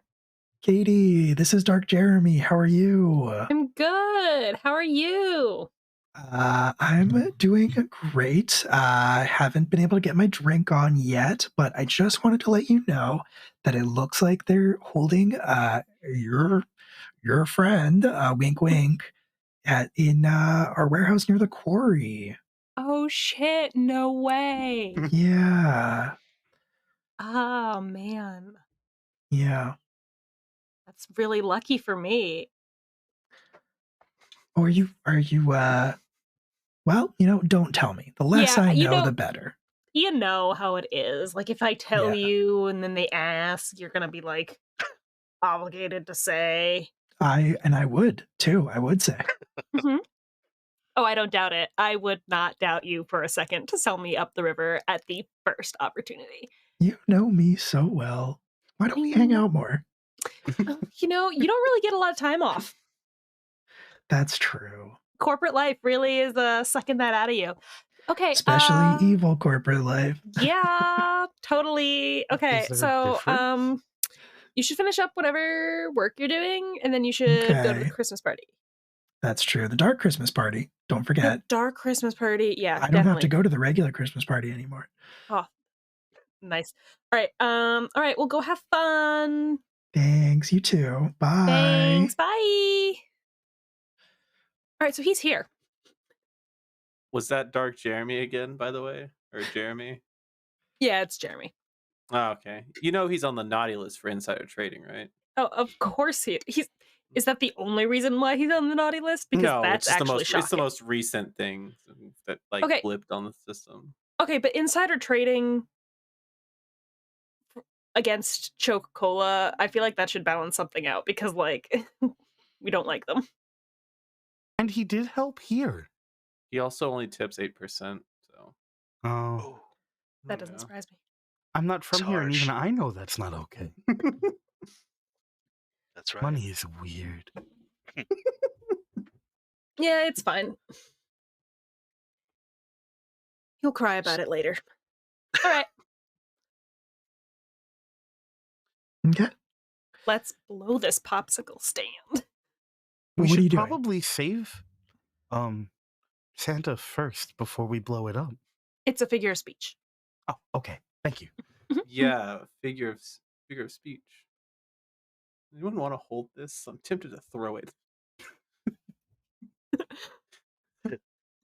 Do we want to draw them all to just us, or do we want to have some be out here as a distraction while some go inside and rescue Santa? That way he can morph and join our ranks. It's not a bad idea. It's a good question. Who's I the will fa- happily rescue father. I was gonna say who's the fastest? Harvey. Who could be the most quiet? Harvey. Oh. I mean, if it's a dark warehouse, I mean, Oh, yeah. kind of play the part, you know. Yeah. Does Casper and Harvey want to go in and try to save Chris, and we will fight off the seltzers out here. Oh, Yeah, I don't think worry. I think we know. can. I know what they are. What do you Spectacular. What do you say, Harvey? Are you up for the task? There's What a you just said very, you were. Of very course. What am I muffled, thinking? Yeah. muffled barking inside the house. Oh, Yes. but All right. All right. Well,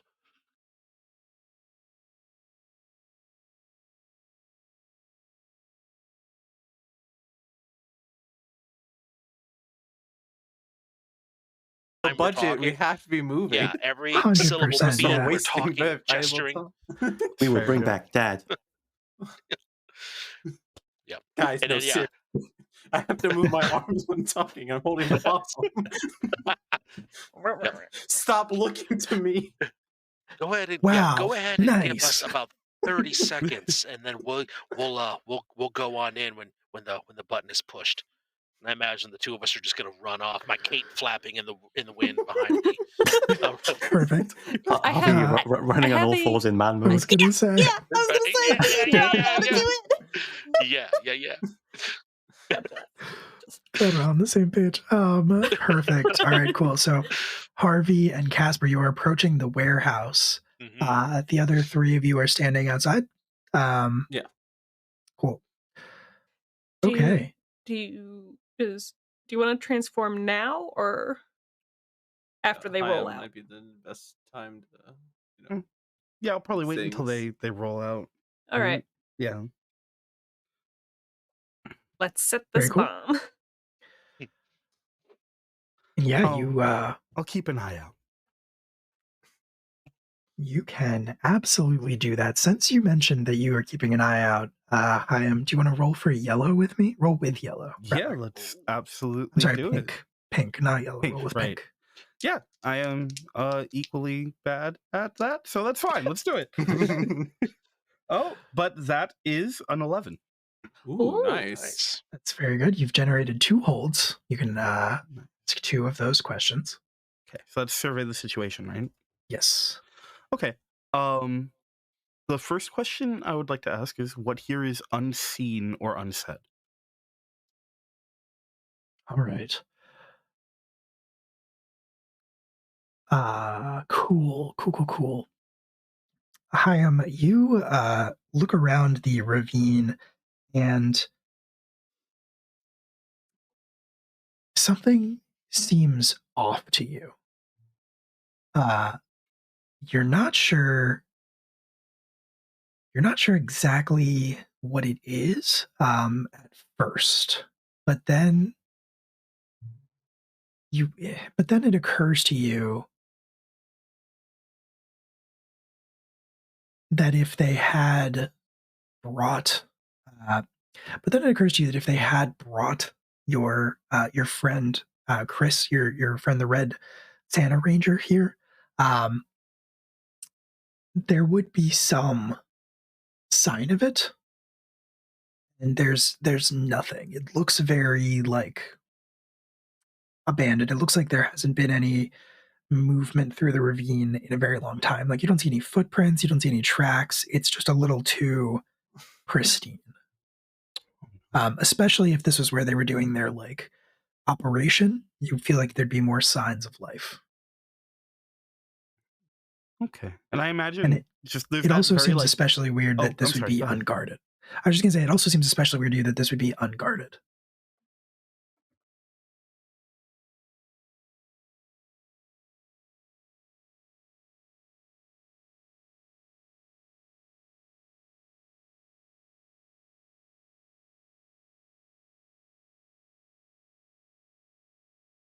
And the realization slowly starts to dawn on him. The other question I'd like to ask is how can I get them to show their hand? Would that be something I could ask? Yeah.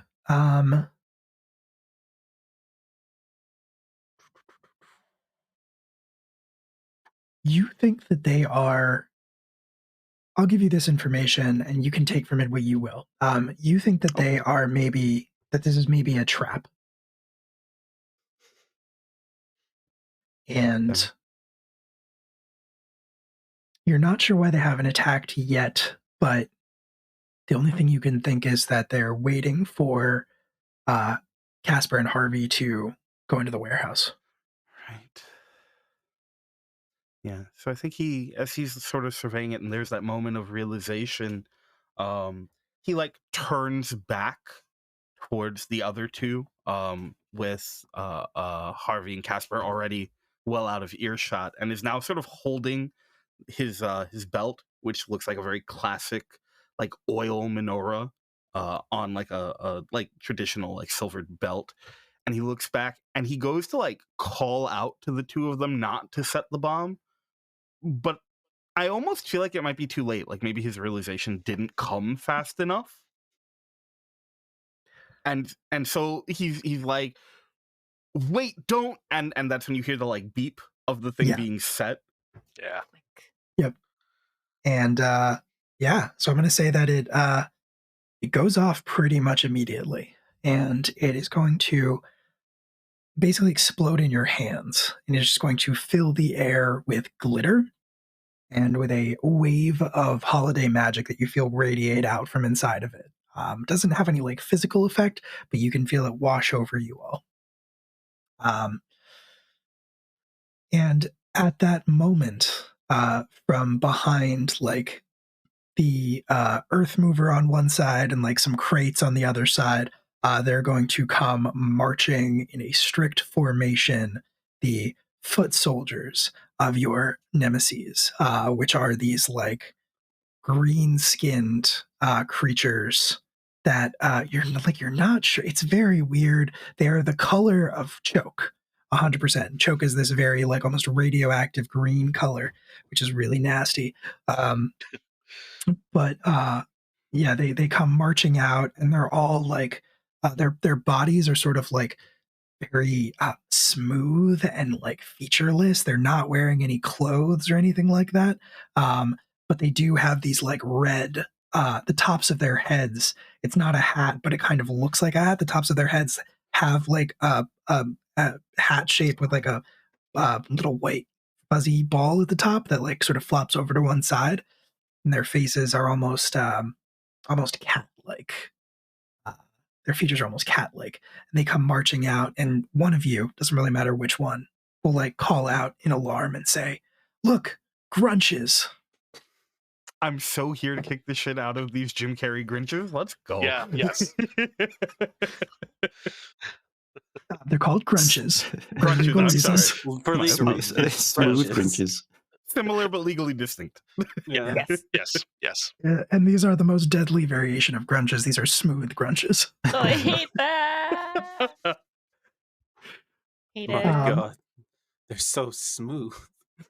Yeah. Yeah. So Don't look at them. you all already transformed, but Chaim, you were obviously waiting for things to start. So do you want to do that? Yes, I would. Cool. So For you, yeah. you don't benefit from its morphin time. Yeah. So you would need to tap the grid. Let's do it. Yeah. Roll That's with plus green. green? Yep. Nice. Okay. That is a 6, but I have 2 in green, so that is an 8. Nice. Okay. You generate one hold, so you can gain a grid charge, which you can then spend to morph. But you will take 1 harm from grid feedback.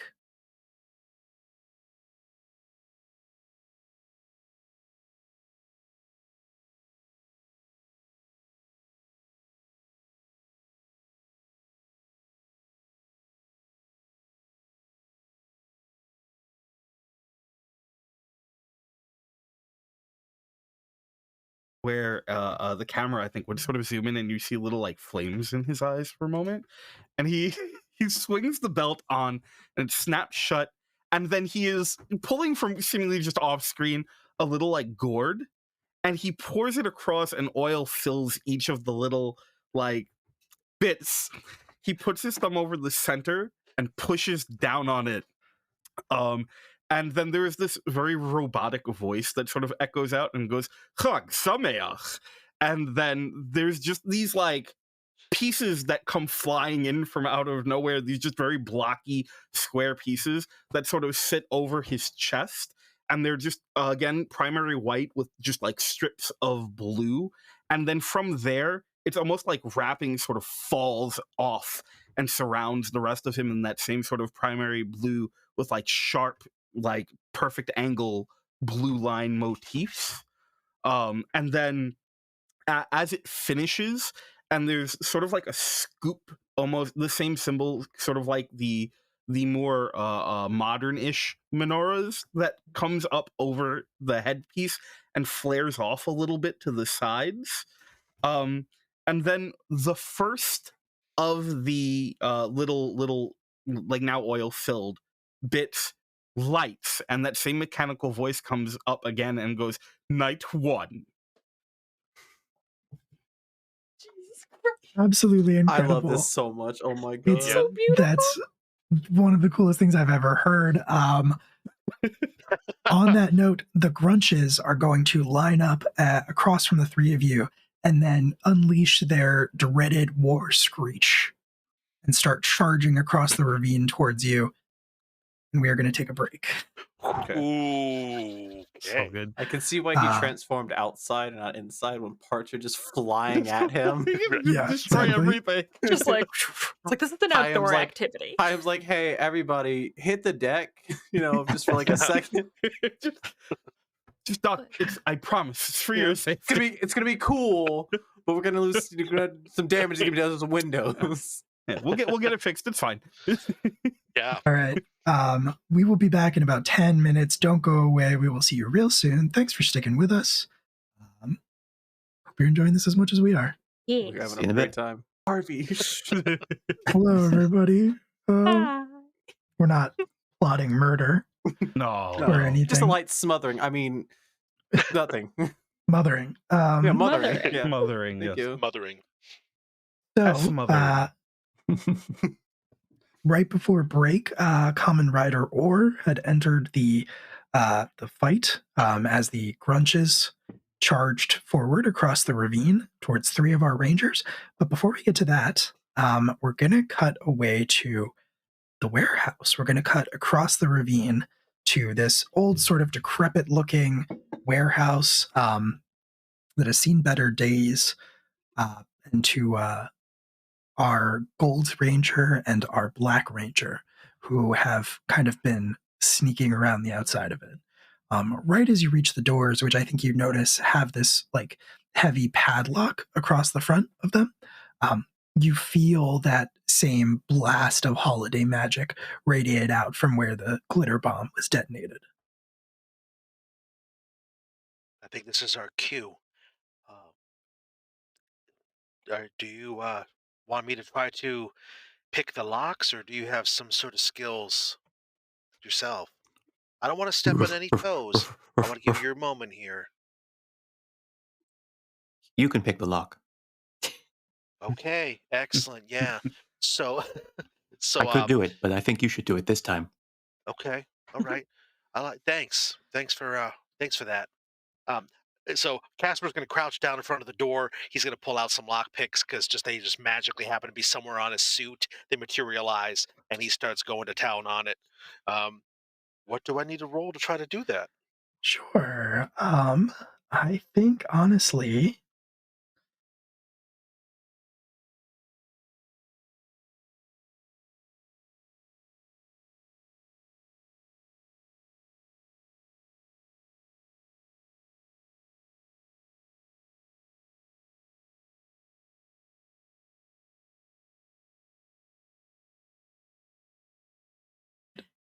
Yeah, Seems you like hear it. me? Yeah. Seems Yeah. like we're good. Cool. I was going to say, I think.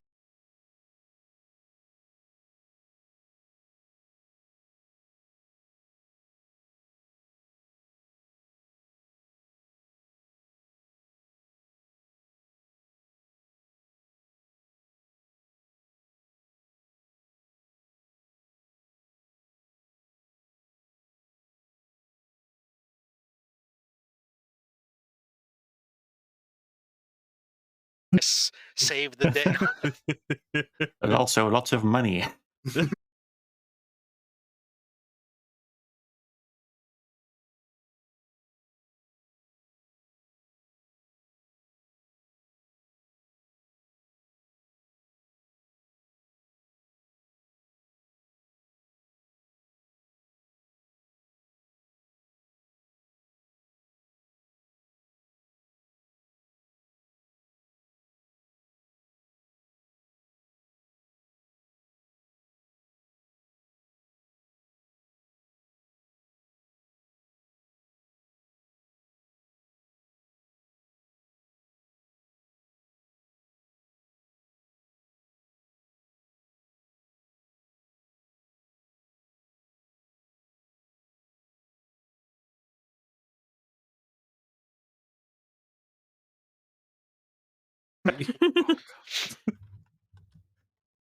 So you don't know what would be Uh, more terrifying: a live picture of a red drink or a giant bear.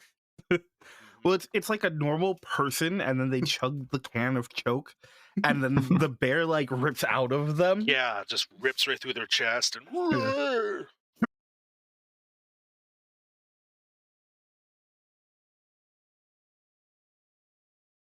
so the problem is that like I don't know what the stream can Oh, see no. and hear. Ooh. Is it doing it again?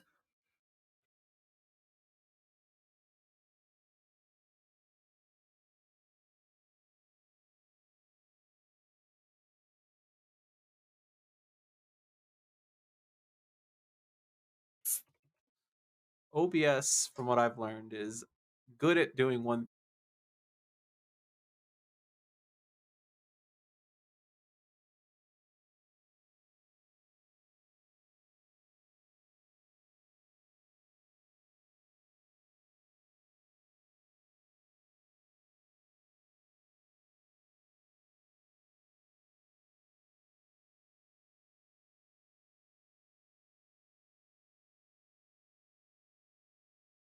All the You know, time. that deserves another dollar. So just keep slapping them in there, and we can buy a better whatever. Yep, there we go. Cool. Hello, everybody. Yay. Thanks for sticking with us. Yay. We're back. Bunch of stuff happening today. My computer has not been happy. I have been streaming for like 5 straight days. So there's that. And also my internet's bad. The weather is bad. So It's we'll keep bad. going. It's bad. It's very We're going to bad. push through. We're going to push through. Believe it or not, this is better than it has been. Oh, wow. So, yep. It's Been a what rough time. Santa would want. Exactly. Truly is.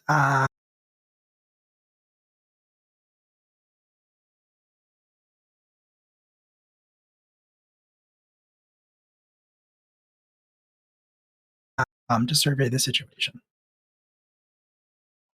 With pink? Yeah, because you can pick a lock, no problem. I will say that rolling with pink will determine how whether or not this lock.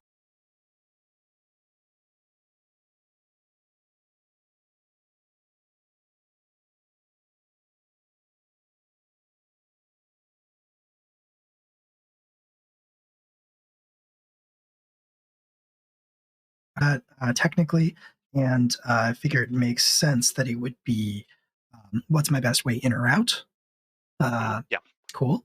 So, yeah, this is actually a very simple lock for you to pick, since that is a thing that your Holiday Ranger powers help you with. So, is this like something that what does this look like? You said that it manifests out of your suit. Yeah, I think I just, the weird shadow stuff about my suit, I just pull out some lock picks from somewhere and I just start, working on the door in a typical way that, anybody who's a lockpick would. And, a little, maybe a little half moon and a straight pick and just kind of work them through there and just try to go through the tumblers and just all the typical methods. Very cool.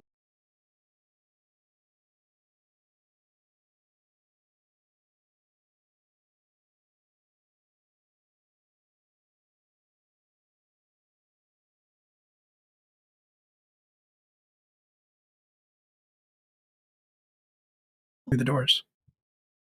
Harvey is Right. sort of scratching at the door. Deeply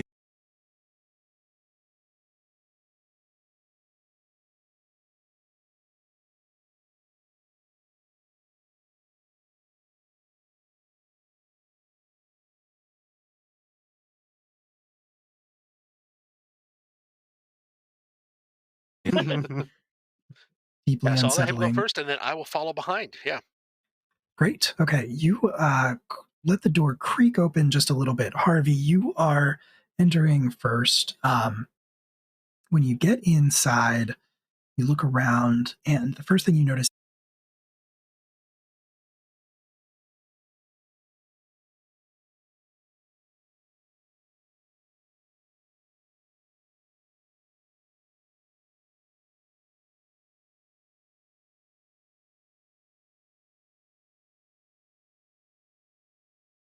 uh, maybe some like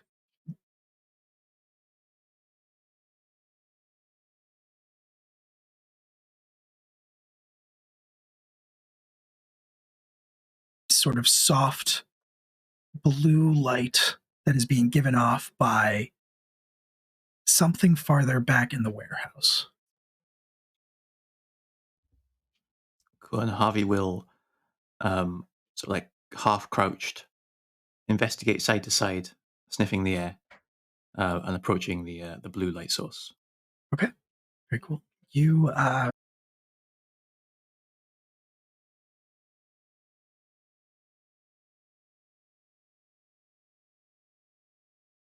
is halted as you hear this like rush.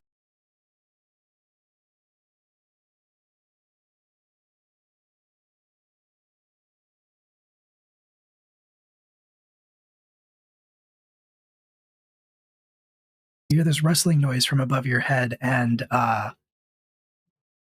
shortly after that, you hear this sort of muffled, very deep and ominous sounding voice go, "Ho, ho, ho."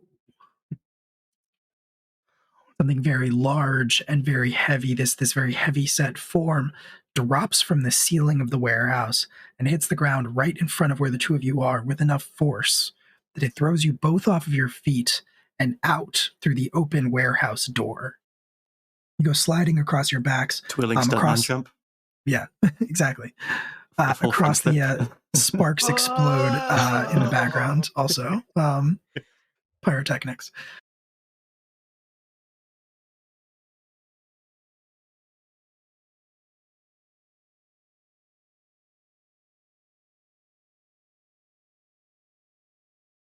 Tall monstrosity that resembles a very stereotypical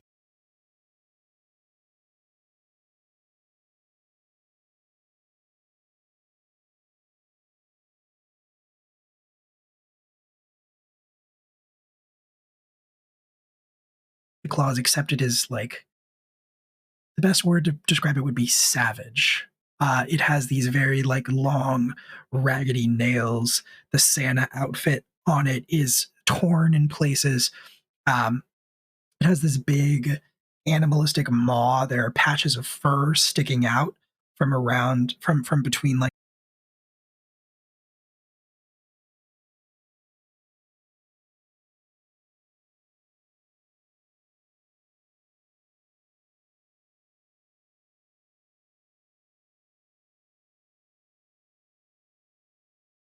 a combination of Santa Claus and a werewolf.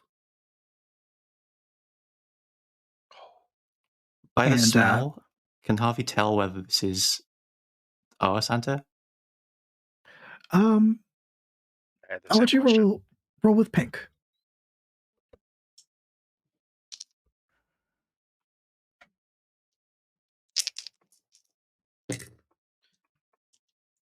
$10. 10 is perfect. You have two holds that you can spend for questions and how do I know them would be the obvious one, I think. Yeah. How do I know them? To start with. Yeah. This does not smell like Chris. This does not smell like your father. So I guess the answer to that would be you don't know them. I don't know them? Nope. Okay, so then how can I end this quickly, I guess is my next question. You've been in this situation enough times to know. So I will answer that question by this. You do not smell your father on this thing, but you do smell the dark holiday magic infusing it enough to know that this is one of the monsters that Choke creates from time to time and kind of unleashes upon Polo Norte. Really, the only option with this is to just beat it down, and then you can cleanse it. Well, actually, normally your father would be the one to cleanse this thing of the dark holiday magic and turn it back into a child.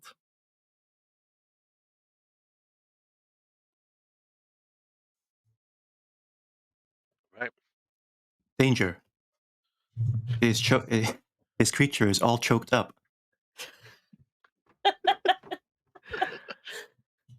And then it says in that same sort of deep, resounding voice that you heard it say ho ho ho earlier, it says, "I'm not choked up, but you're about to be.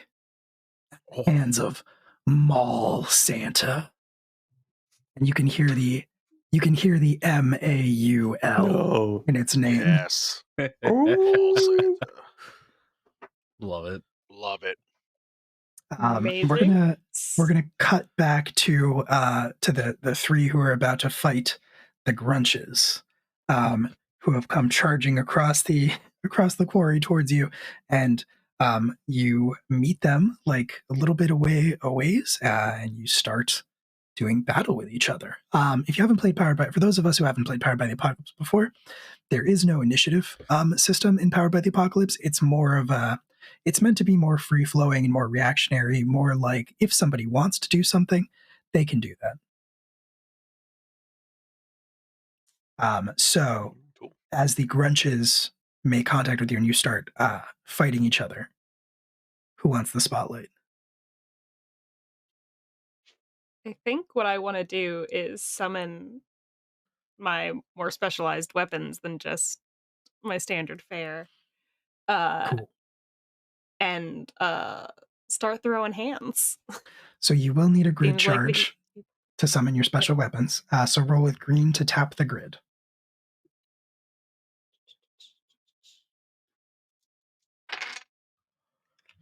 That's an 11. 6 and a 5. Perfect. You have 2 holds. So you can gain a grid charge. You can either gain a grid charge and chain with throw down, or you can gain a grid charge and you don't take 1 harm from grid feedback. I think I will take the harm in order to chain with throw down. So Cool. what that looks like at first is Katie kind of like puts her hands up and like jerks her elbows down like back towards the ground, and then when they come back up, there's just like 2 kind of like comically large gauntlets, one on each hand. Are you doing like the Henry Cavill reload? Yes.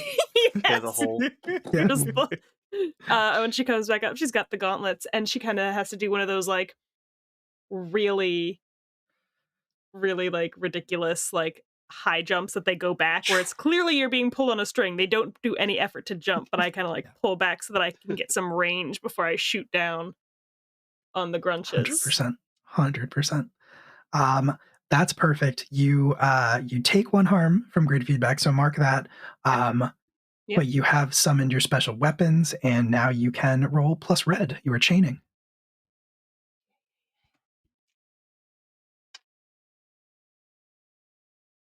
And that is a 8. Which is So you have one hold, which so you have 1 hold. The way that the way that grunches work, the way that the foot soldiers work, is they count as a mob. So one of the options you can pick with throw down is reduce the size of a mob by 1. Unfortunately, that option does take 2 holds. So you only have 1 hold. You blast the grunches and you send a bunch of them flying, but there are so many of them that it doesn't make a significant impact. You can, however, avoid getting hurt as they try to attack you in response if you want. yes. Cool. Just to see what the odds say. All right. And that's rolling with yellow. Yes, you're chaining. You're spending your hold to chain with avoid consequences. All right, I don't do that because that is only a 5. Okay. Mark experience somewhere on your sheet. I didn't. We don't really have character sheets, but you know what I mean. Cool. You didn't successfully do that, so you are going to take some harm. Basically, you blast into the crowd of the grunches, and they kind of like, I think actually what they do is they sort of drop down to all fours very animalistically, kind of like Harvey. And, it's enough to make you wonder if maybe the grunches were created out of like the same experiments that led to Harvey in some weird, awful, twisted way.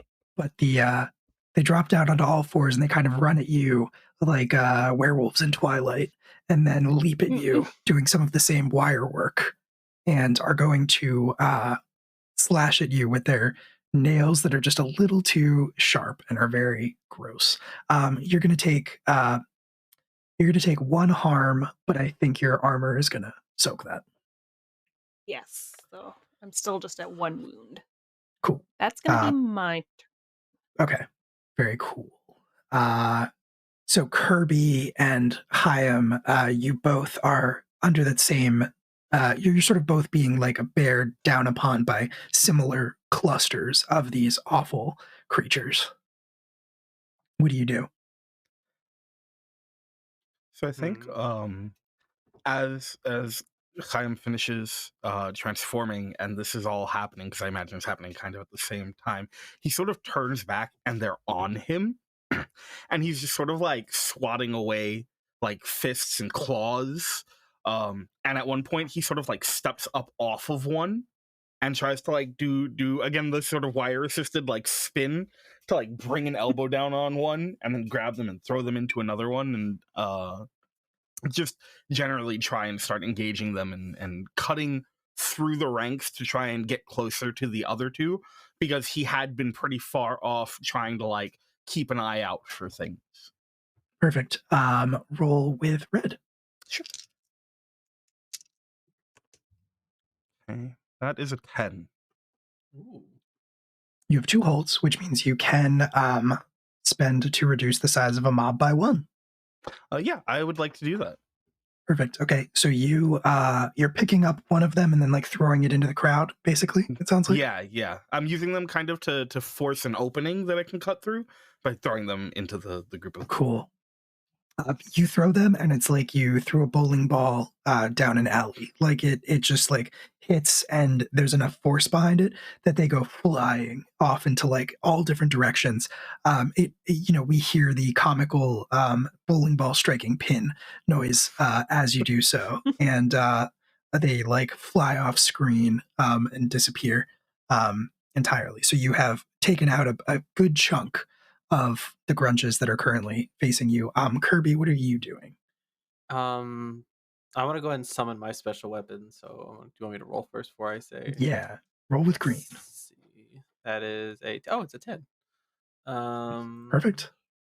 Okay, so So you I'm can both going. summon your weapon and attack if you want to, or you Yeah, can that's avoid taking the harm. no, I'll summon and then attack. He looks at the grunches and is just like, I don't want to deal with this again, guys. And then he'll take both of his arms, and we mentioned the peppermint vest essentially, and it's sticky, but to him, if he like believes and tries hard enough, his hands go inside of it, inside the vest, and as he pulls out and reemerges his hands, he has little candy cane Wolverine claws now. Yes. And then he is just going to run at the mob and just start swinging as strong and as heavy as possible. I love that. Are they I'm pointed like imagining the little shivs? They are pointed like the Yeah. little ships. But again, if I say I'm like running past Katie, they will smell like the peppermint. Like it's so minty. And you're like, oh god, not those again. absolutely love that. I'm just imagining Kirby being like, grunches. Why did it have to be grunches? Let's see. Yeah, roll with Oh red. wow. Okay, that is an 11. Okay. Ooh. Perfect. So you have 2 holds. You can also reduce the size of the mob if you want to. I will. Yeah, let's go into a what I would call a peppermint frenzy, and let's reduce the mob from 2 to 1.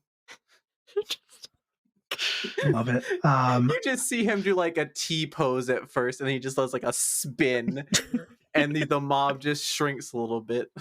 More incredible Sparks wire work. Yeah, everywhere. you send more of them flying. It's Power Rangers, so there's no blood or anything, but there's definitely sparks where Yeah, your claws hit them, and they which just is go weird like, because it's peppermints hitting like soda bottles or whatever. it's magic. Don't worry Yeah. about it. It's just how physics works in Power Rangers. It's fine. Yeah, It's just how it is, yeah. friction. So it they go flying off in all directions. More of them are gone now. You've cleared out about a third of the mob. You've dealt with about a third of the foot soldiers in this particular instance, which means there's really just like the ones now that are still menacing Katie. You're kind of like trading blows with all of the ones that have circled you, Katie. You're doing just martial arts fighting back and forth. There's a lot of grunting, a lot of over exaggerated fighting noises that are happening. Classic. Yep. What would you like to do? I think I'm gonna try to attack them again. I think I Okay. will roll with red again. Well, your weapons are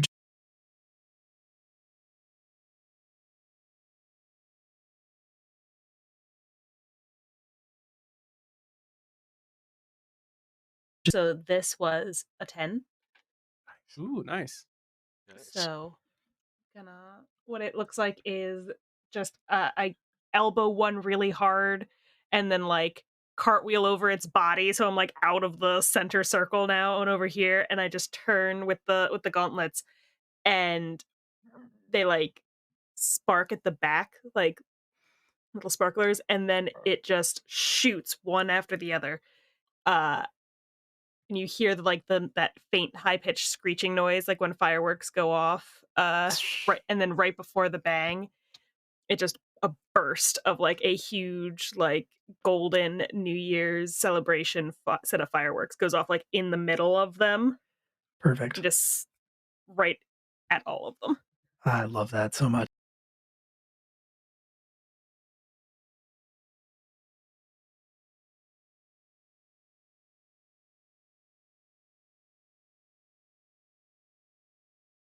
You shoot them with fireworks, and like they vanish in a cloud of the sparks from the pyrotechnics going off. When the sparks fade, there's no sign of them. Basically, you have no sign of any grunches anywhere. They've all been like knocked off screen or maybe disintegrated, but like nobody's going to think about it that hard, so it's fine. And I think at that point, the three of you will hear that sort of ominous voice that's yelling about Mall Santa.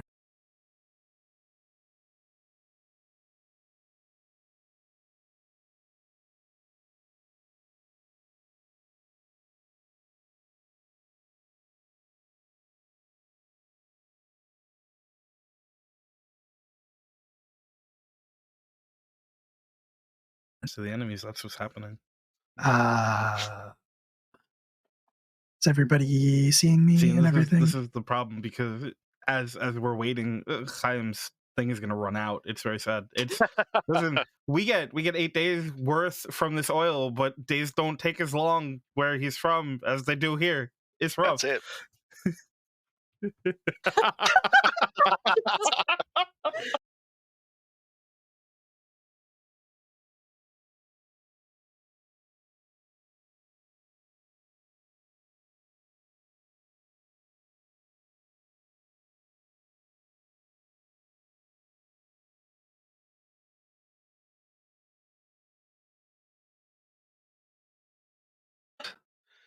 Yeah, everyone else Yeah. is red on Twitch. Okay. Oh, Yeah, there we yeah, go. yeah, I'm Everyone fixing it. but It's coming. yeah. Cool. Yeah. All right. On my end, there are 2 people who are still red. There we go. Yep. Never Yeah, just fixing it. Okay. That's cool.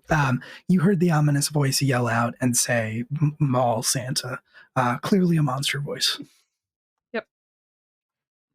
I think just as that happens, and I imagine as the camera like pulls back a bit and they sort of are regrouping, the three of them, there's a moment where after the Mall Santa, where there's the like shared look, and then the like silence and tension is broken by a second flame igniting on the belt, on Chaim's belt, and again that robotic voice just echoing out, "Night 2." We just do the really dramatic, oh no, the others. We must get to them. I'm like, I'm swinging, like I imagine like Katie, and I'm just like moving out of the way. It's like, I'm sorry, I can't stop this. It's a good thing I have a visor. You take my eye out. What we're going to do, obviously, is like we'll cut back over to the warehouse where Harvey and Casper, you can get up from where you were like knocked prone on the ground, and the awful werewolf Santa Claus is standing across from you. Right as the other rangers rush in, including Chaim, and you all take your position standing together in a line, probably as the monster also makes very exaggerated gestures and says, "Have you been naughty or have you been nice?" So Harvey like sort of barks a little bit, sort of inside the helmet, sort of like semi-quietly, and sort of like talks to the other rangers. So we've got plenty of time to plan now in this stage of the fight where the bad guy postures, and we talk about what happens next. Exactly. We need to save Father. He's the only one who can save whatever is inside the beast.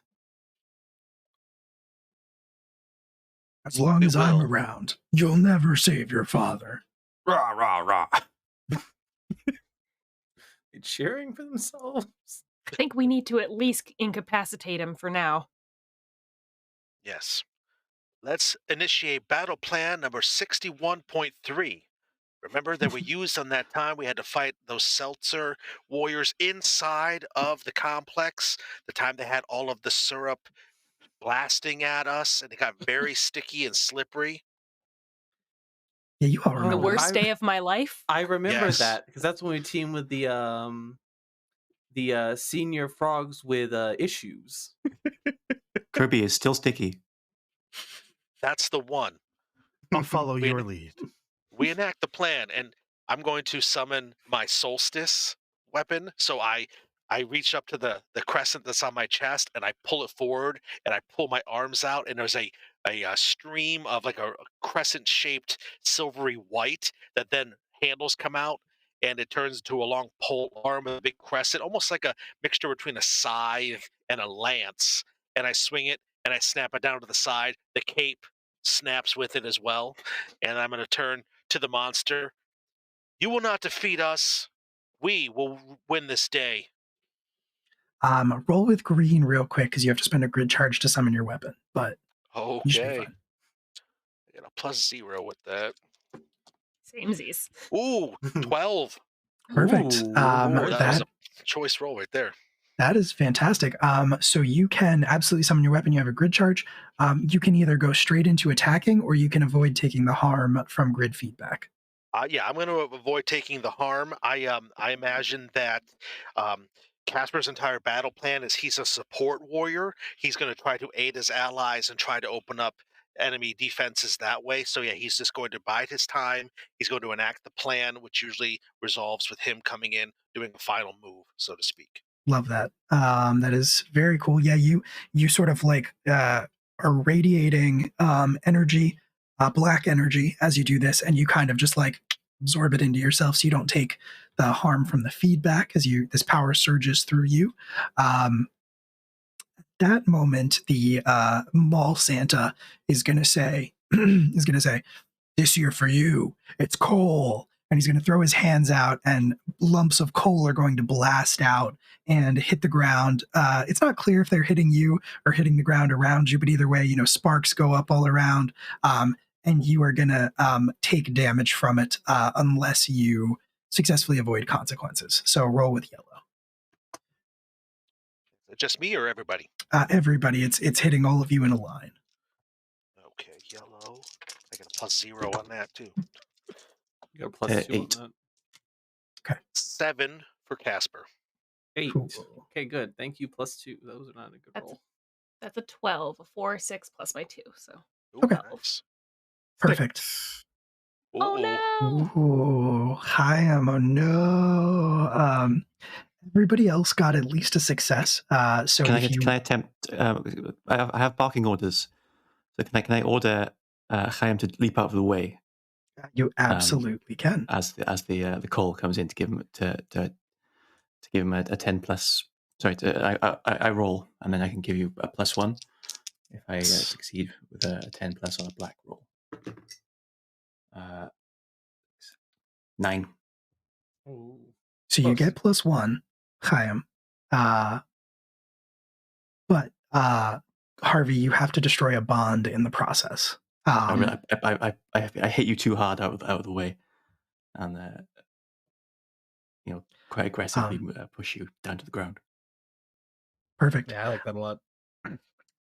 Cool. So Chaim, you get enough to avoid the harm. It would have been you would have all taken 2 harm. Your armor.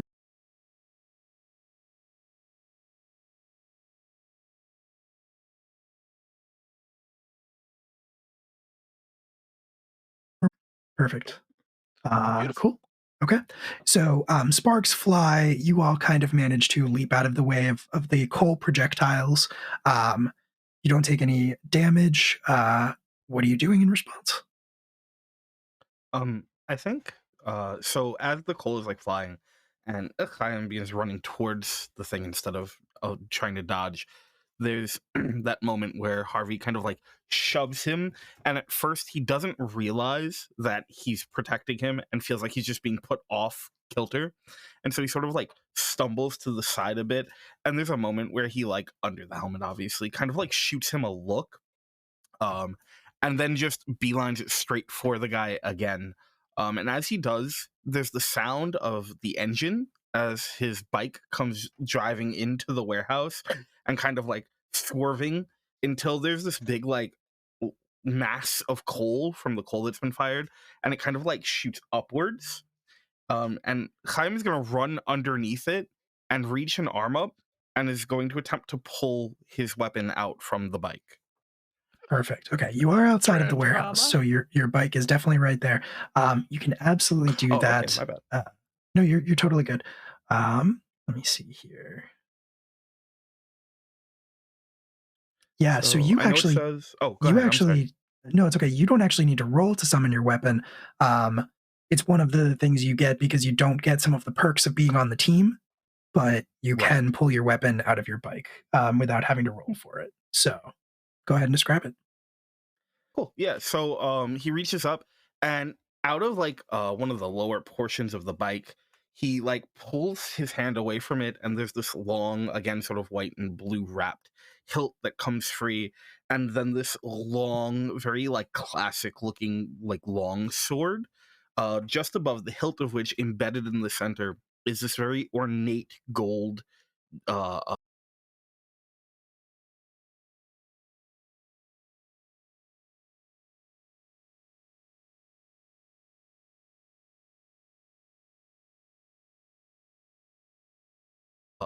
and it coats itself in like a flame, just like blue flame. And if I could continue, because I didn't make a roll, I'd love to continue running towards Mall Santa and try and sort of like slide as I go like between his legs and like Yeah, slice upwards at his thigh. absolutely. Yeah, roll with red. Cool. Roll to throw down.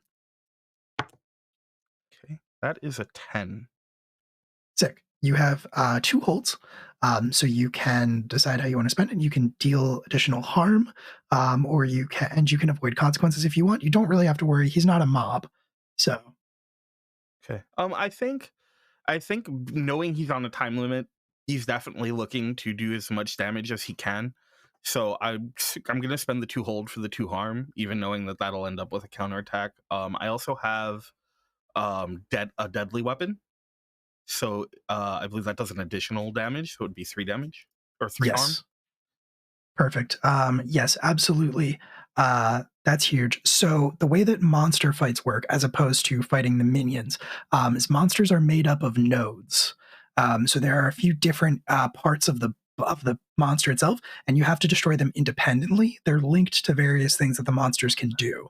So as you destroy a node, it'll lose the ability to do one of those things. So you're targeting one of the nodes, which I guess we'll just call sort of the legs, like the lower body node. Um, Sure.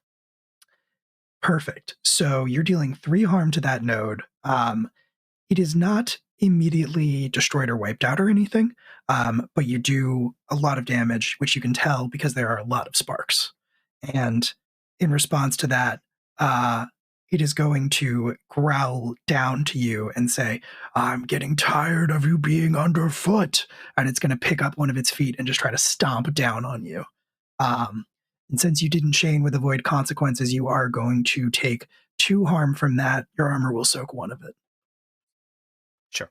Yeah, and so I think as he like slides across, the sparks fly. There's like a little gimel, like the Hebrew letter that appears in the sparks, and he sort of like, as he slides back to his feet and like holds the sword out in that really like tropey Power Ranger style, he like turns just in time for the foot to kind of come down, not on him but right in front of him, and he goes flying.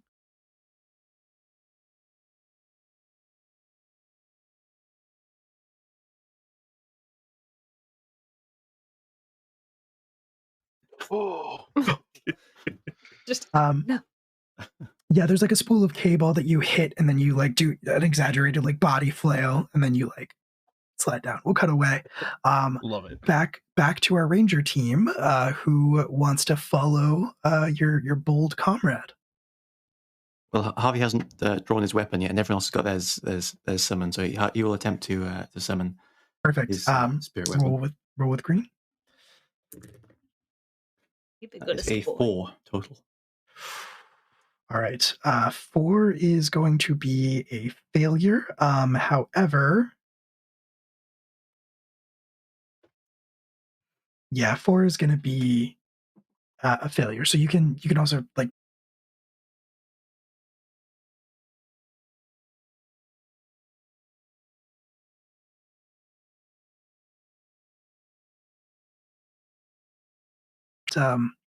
not coming to you. The grid is just not responding correctly. he's definitely feeling the fear of his parent being missing and not knowing what's happening, and it's sort of a few dog whimpers spill out of the helmet, and Harvey sort of like crouches and like pulls at the scarf, try and get the weapon to come free, but it doesn't happen. Not right now, So unfortunately. just crouching on the ground. The rest of you.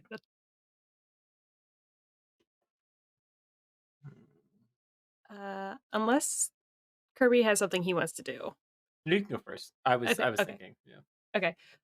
So I think to kind of have to reset the fireworks, Katie like rolls one gauntlet down each arm, like Russian roulette style, reloading the gauntlets. And is going to shoot probably also for the legs. Just try to stop because it seems like it's very fast when it's running at us, and she wants to try to help slow it down. So I will also go for the leg node. Very cool. Roll to throw down. That is a 6, 7, and what is my red? So it's a 7. Cool. All right, you can pick one. Do you want to do one additional harm?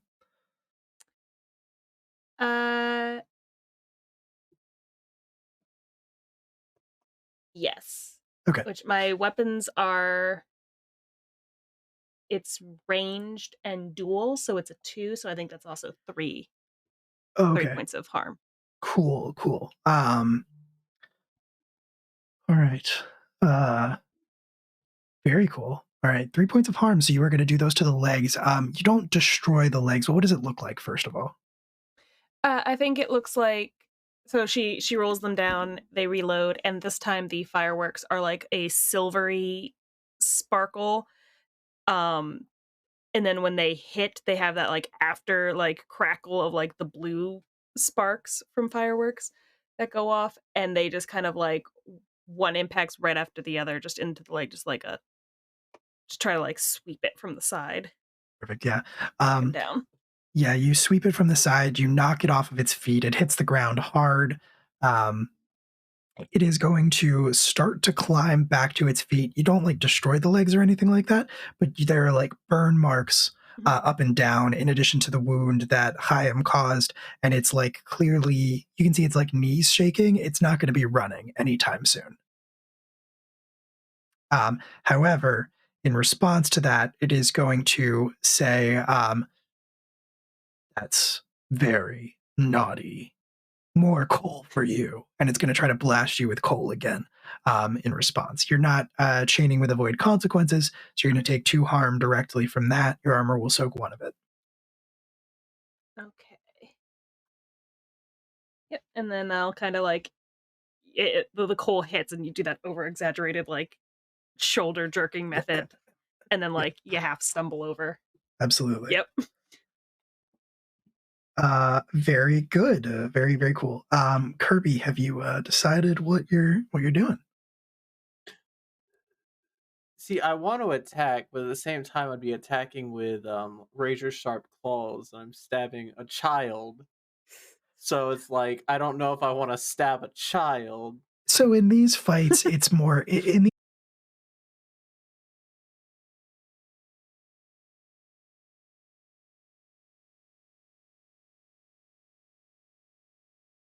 pretty no holds barred. Whatever you do to the monster doesn't seem to translate to the child when it turns back. So it knew that I was rolling this towards Alpha 5. That's a 12. Nice. Hell yeah. Perfect. You picture Alpha 5 standing in front of you.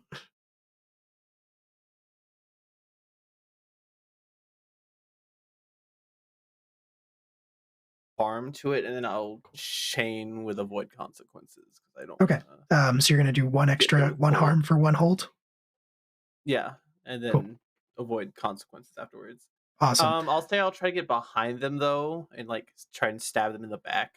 Nice. So Okay, maybe cool. pull their attention a little bit away from Katie and Chaim because I know they're still I don't know if Katie got.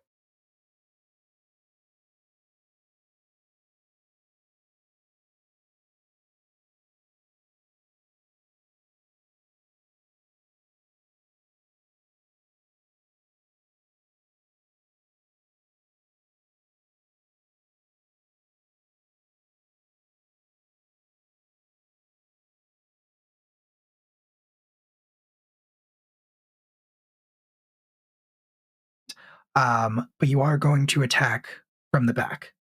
And I will say that the the node that is probably easiest for you to hit from here, I'll say that it is the left arm from the back. Now that you're standing behind it, you can see that there's like this like burlap sack sort of like hanging off of one of its left arm, and you kind of put two and two together that that's where it's like shooting this.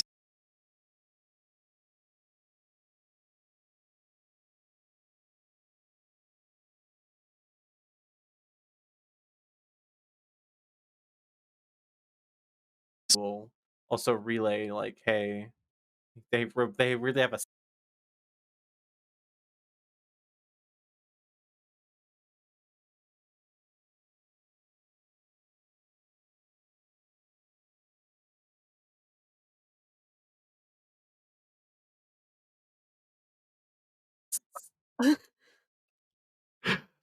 But I will say is there's a dangling burlap sack back here. Cool. Yeah. When I say when I'm making contact with it, would I feel anything inside of it, or would it just be like it's kind of empty feeling? You did 3 harm, right? No, I just did the one. Oh, just one. Well, what's the wait? Yeah, your claws should have a weapon rating, since they are a special weapon. Oh yeah, right. Oh yeah. 1 second. Let me check. Because if they're on both hands, I think it's 2 harm, right? Because it would be a dual. Oh yeah, weapon. yeah, they're right. It would be 2 harm, so it would be 3 harm. Yeah. Cool. Okay, cool. I forgot they were dual. So yeah. So then what happens actually is this is a smaller node. So what happens is you actually slash the sack, and it splits open as you destroy it, and just all this coal starts pouring out of it, and the monster screams, "No, my coal!" So I've also been hearing this wordplay, right? That they've been doing. Yep. I'll just say, looks like, and it's not even going to be good. Looks like you've been coals down. And I will look around. I want to see people's reactions. I want to even see like Chaim like on the ground like this. He's like, yeah, his head just like pokes up for a minute, and his head tilts. Yeah, I was gonna say Katie just goes. Katie's like, I don't know him, so do what you will. The monster's like, that didn't even make sense, and is gonna turn and try to like slash at you with the claws on its other hand. Actually, the claws on both of its hands. But you're gonna be able to like. Well, actually, no. Sorry, you rolled a 4, right? To avoid consequences. 5, but still, yeah. Mm-hmm. Yeah. So there's no actually avoided consequences. So you're gonna get like, that didn't even make sense, and then you get slashed with these claws across the chest in like an X. Sparks are gonna fly. You're gonna take 3 harm and kind of get blasted back as well. Your armor will soak 1 of that though, so you'll take 2. That's fine. Okay. And Casper, do you want to do something? Yes, I think that during this entire time, Casper has been practicing like a kata type thing. He's got his weapon. He's been moving it in systematic formations in the air, preparing for the exact movement. He's been following his allies as they've been attacking, preparing for this movement, and he's going to actually try to attack in a way that's going to open up the defenses of the Mall Santa, so that his allies can attack it better. Um, so, if I could argue that perhaps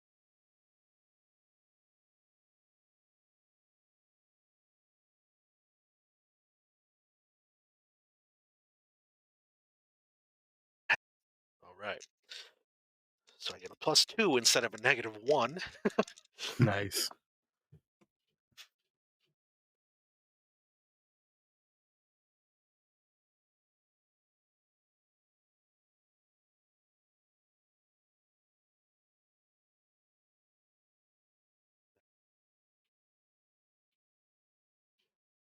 I want to just basically avoid any consequences. I'm just going to try to set it up so my allies can try to do something. I'm not trying to hurt him. I'm just trying to basically open up his defenses, Okay. attack his defense node, whether that's his chest or his.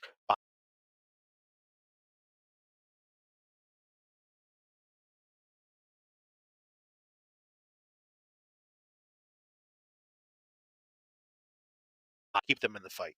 Perfect. I would actually argue that that is stand together rather than throw down. And that what you're Okay. doing is trying to support your allies. So what Okay. did you roll? I rolled, it was a 5 Okay, plus the perfect. 2 for the using blue instead of using red. Okay, I will let that 5 stand. When you roll stand together, you actually roll plus bond. Harvey did accidentally destroy a bond when he saved Chaim earlier, but that's still +4, so you get a 9, Okay. which means that you can decide. Okay. You can pick one. You can give another character +1 forward. You can decide that you want to redirect an attack onto yourself. You can alter the environment in some way. If you had a grid charge, you could give another character it, but you don't currently have one. I see. Okay. Then what I'm going to do then is I'm going to try to knock the mall Santa's arms up out of the way. I imagine there's some scaffolding that's jutting out over towards the pier, towards the beach area, and I'm going to try to get it so his hands get momentarily caught in that. So he's going to try to get stuck for a moment. He can't fully attack everybody, just to slow him down for a little bit so that they can Cool. attack. So I'm going to try to basically adjust the area. Awesome. Alter the environment. Perfect. His hands get all tangled up in that. He cannot use that node anymore. So he like yells, he roars in a very furious rage when he can't slash people anymore. Fantastic. So he is not And able. I'll point to Kirby and I'll say A for effort of his really bad pun he tried. Just on the ground, like rolling in pain. No, what I will say is that because this thing's hands are tied up over its head, I think that Kirby and Chaim in particular are very well placed to take advantage of this opening that Casper has created. So whichever one of you would like to take advantage of that first, let me know what you're doing. They can take advantage. I have another idea.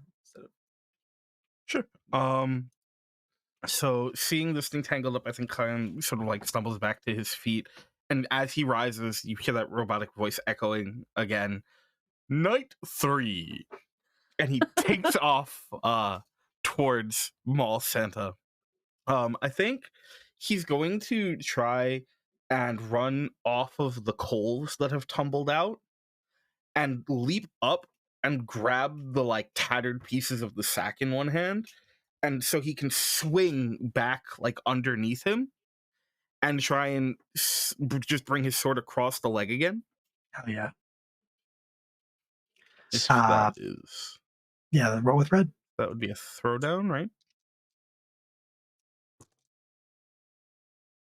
That is a 9.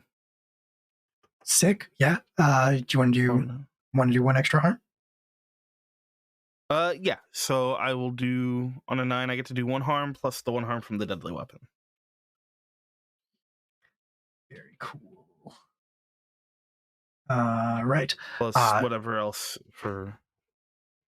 Yes. So two. So the 2 harm. Very cool. You can absolutely slash. The lower body node has basically been destroyed at this point.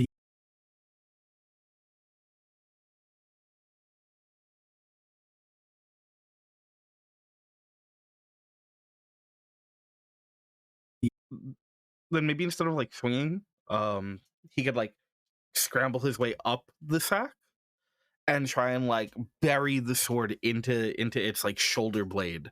Yeah.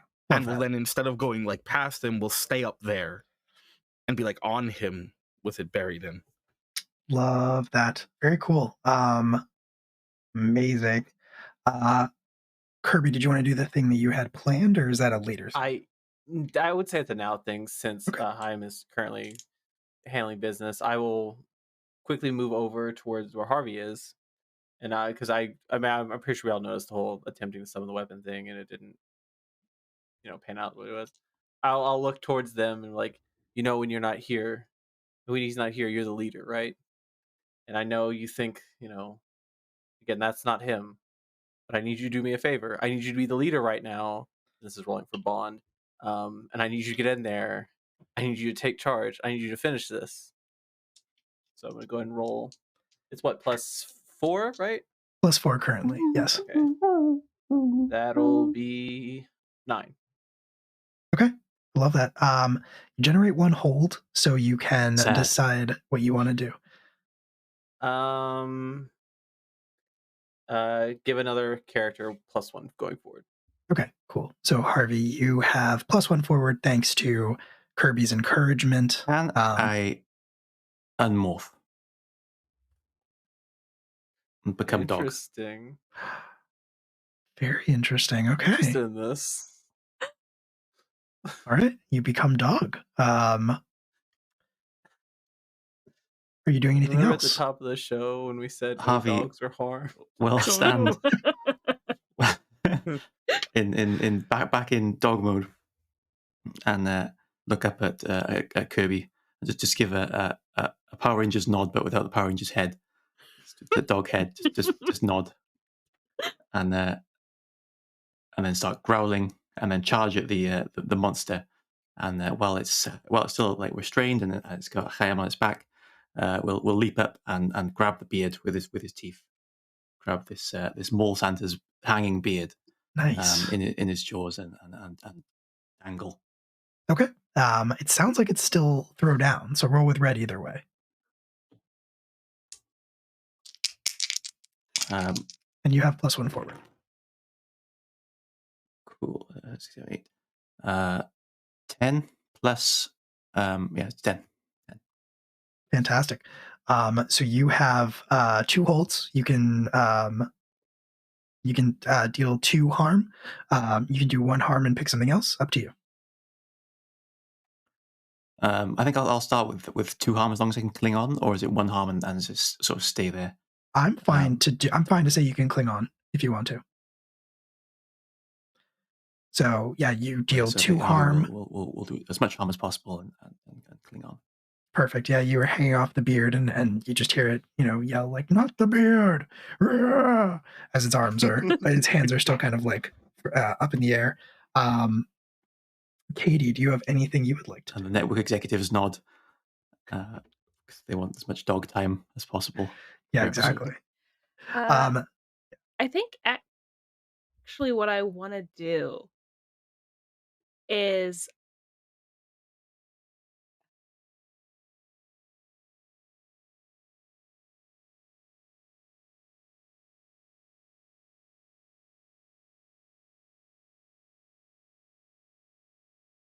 it's tangled up in the rafters. It's got one dude on his back, one dude like literally on its face. I want to try to sway it into maybe telling us like where Chris is before we knock it unconscious.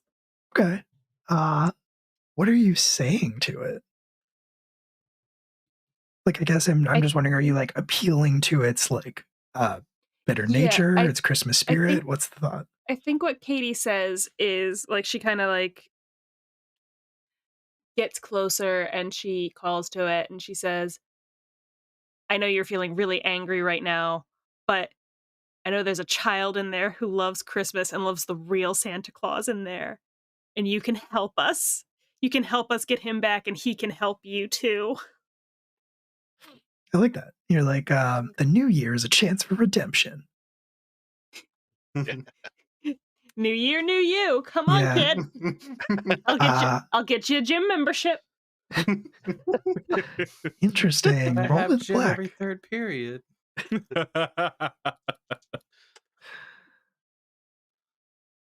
Okay. That's a 7.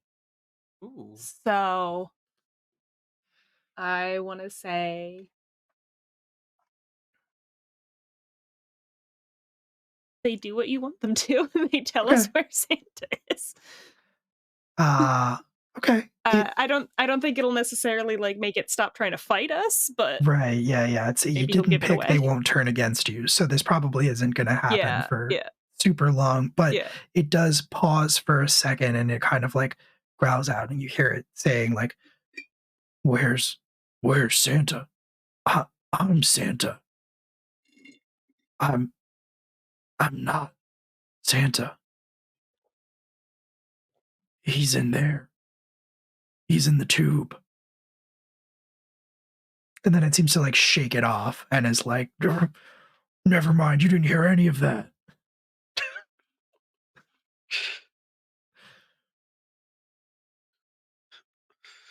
And it kind of goes right back to like thrashing around. All right. Okay. Unless I can start, I was gonna say, unless I can start running into the warehouse, I think that's all I can do in this turn.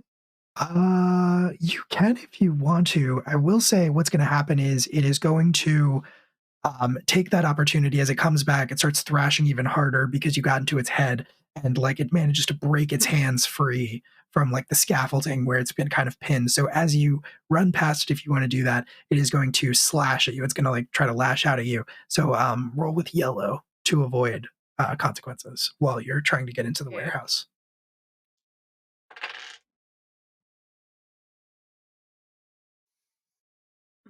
6, 1, 7, 8, 9. 9. Okay. So I think I'll take the harm and I will choose you're not off balance or compromised so that I can continue. Like it's like it doesn't knock me off my trajectory and I can keep going. Perfect. So it's going to be 3 harm. You're going to soak 1 of it, but you can keep going. You're not off balance or compromised. So you get into the warehouse and you are past it.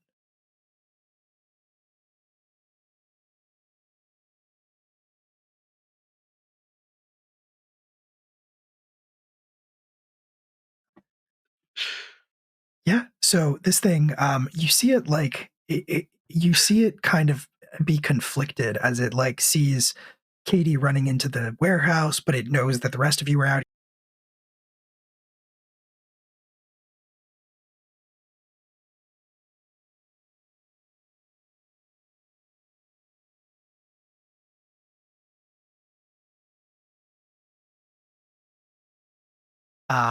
Does anybody want to get its focus back on you?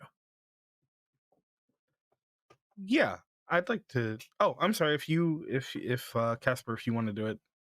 Oh no, that's fine. I was going to say something else, so you can go ahead and do that if you want. Yeah. As it is like trying to sort of look around and maybe is starting to look. Does still have a dog Katie's... hanging from its beard, also. Yeah.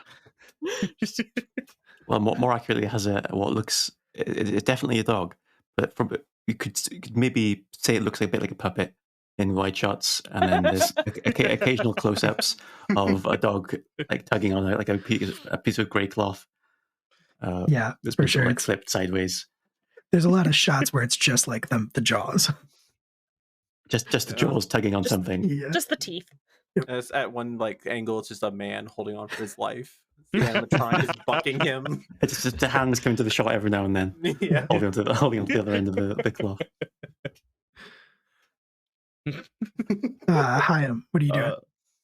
Yeah, I think so Chaim's gonna let go of the sword still buried into his shoulder and sort of run forward. And as he does, he's gonna like throw his knee up and try and bring it into the Santa's face. Cool. Take that. Roll with red. Let's do it. That is a 7. Yeah. All right. So on a 7, I am going to deal 1 harm. Okay. 1 harm. Yeah. Okay. Cool. Because I'm not using the sword, so I don't have the deadly. Yeah. I mean it. Yeah, that's fair, I guess. Okay. Cool. So you deal 1 harm to it. You did 2 previously, I believe, right? When you stabbed it in the shoulder? Yes. Yeah. That sounds right. Okay, cool. Yep. So 3 harm to that node. Sounds Was good. it 2 or 3? It was 2. It was 2. Okay, cool. So 3 harm to Sorry. that node. You kick it in the face. It yells, roars some more in pain, very upset. Casper, did you want to do something other than fight it? Yeah, I'm going to move past my allies here. I'm going to move over to where Kirby is at, and I'm going to say to him, I saw what you said to Harvey, and I really dig your flavor, man. I must say, you might not be the head elf, but you are the head ranger, the heart of the team.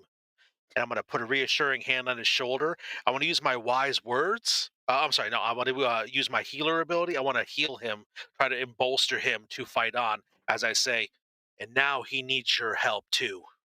Let's finish this. So I roll with blue to do a healer Yes. move. 8, which is I heal one of his wounds, but then I become exhausted. Yeah, and we'll say that that's just so conditions in this game basically are just verbal expressions of -1. So you have -1 ongoing because you're exhausted, and maybe that's the emotional weight of everything that's going on. Maybe this is just like way too much tension for a chill dude like Casper. Yeah, But it's it's just a lot going on. I had too much eggnog before we left, and it's getting to me. it's not sitting well. Yeah, you do it, man. You do it. I kind of slap him on the butt. Get in there. Get in there, champ. You see like the hand coming down, and then the camera cuts away because we can't show that. Can't show butt. Right? Yeah, we can't show that. You can't show it, but you hear the noise. It's a really bad cut. So Kirby, you heal 1 harm, and what else are you doing? I appreciate it. Also, I appreciate you laughing at the joke earlier. No one else did. Got some looks. Threw me off my game also a little bit. But I think we can handle this. Go help Katie, and then I'm just gonna full straight rush at the mall Santa, and see if I can, we can put an end to this so we can actually help Santa. Perfect. Okay, cool. As he rushes inside his helmet, there's a single tear that rolls down Casper's cheek because he's so moved by the moment. Absolutely. Make this cool. Honestly, I think Power Rangers, it's a real missed opportunity to not do more like Iron Man inside the helmet shots. Yeah, right. For Power Rangers. Absolutely. I get like early on, of course, but now I feel like that's like a thing. Well, they No, used to. They did in Mighty Morphin, but they only showed the eyes Right. up. They Oh, didn't yeah. show. That is Yeah, true. it would slide. Yeah, it would slide open. Yeah. You just get the That tear. was always weird to see because it's just like Yeah. like, Yeah. It was What you doing? very strange. Well, it was very like Um, disconcerting, like when you saw them take the helmets off, and you're just like, "What?" When Yeah, they that reach worked, over and yeah. there's just like all of a sudden a buckle in the side, and they're like, here, let Yeah. me take this off because I could Yeah. always do that. Right? Yeah. you don't Like- you don't pull off. You don't pull off. You just unhinge your Yeah. your Yeah. head. Little snake Amazing. head Just off like your that. head. Weird at first because you see like different facial features, and then it just becomes like Tommy, and it's just like, Yeah. I don't think that was you at first. I don't think it was you at all. Wait I have a a question. minute. 7 + 1, 8. 8. And are you unleashing Peppermint Fury on this mall Santa again? I am unleashed. Actually, no, because after those words of encouragement, I'm invigorated but also angry. So they're gonna get Winter Barrage. Oh, I yeah. love that. Yeah. I love that. Cool. So you got an 8, right? You said? Yeah. Okay. Doing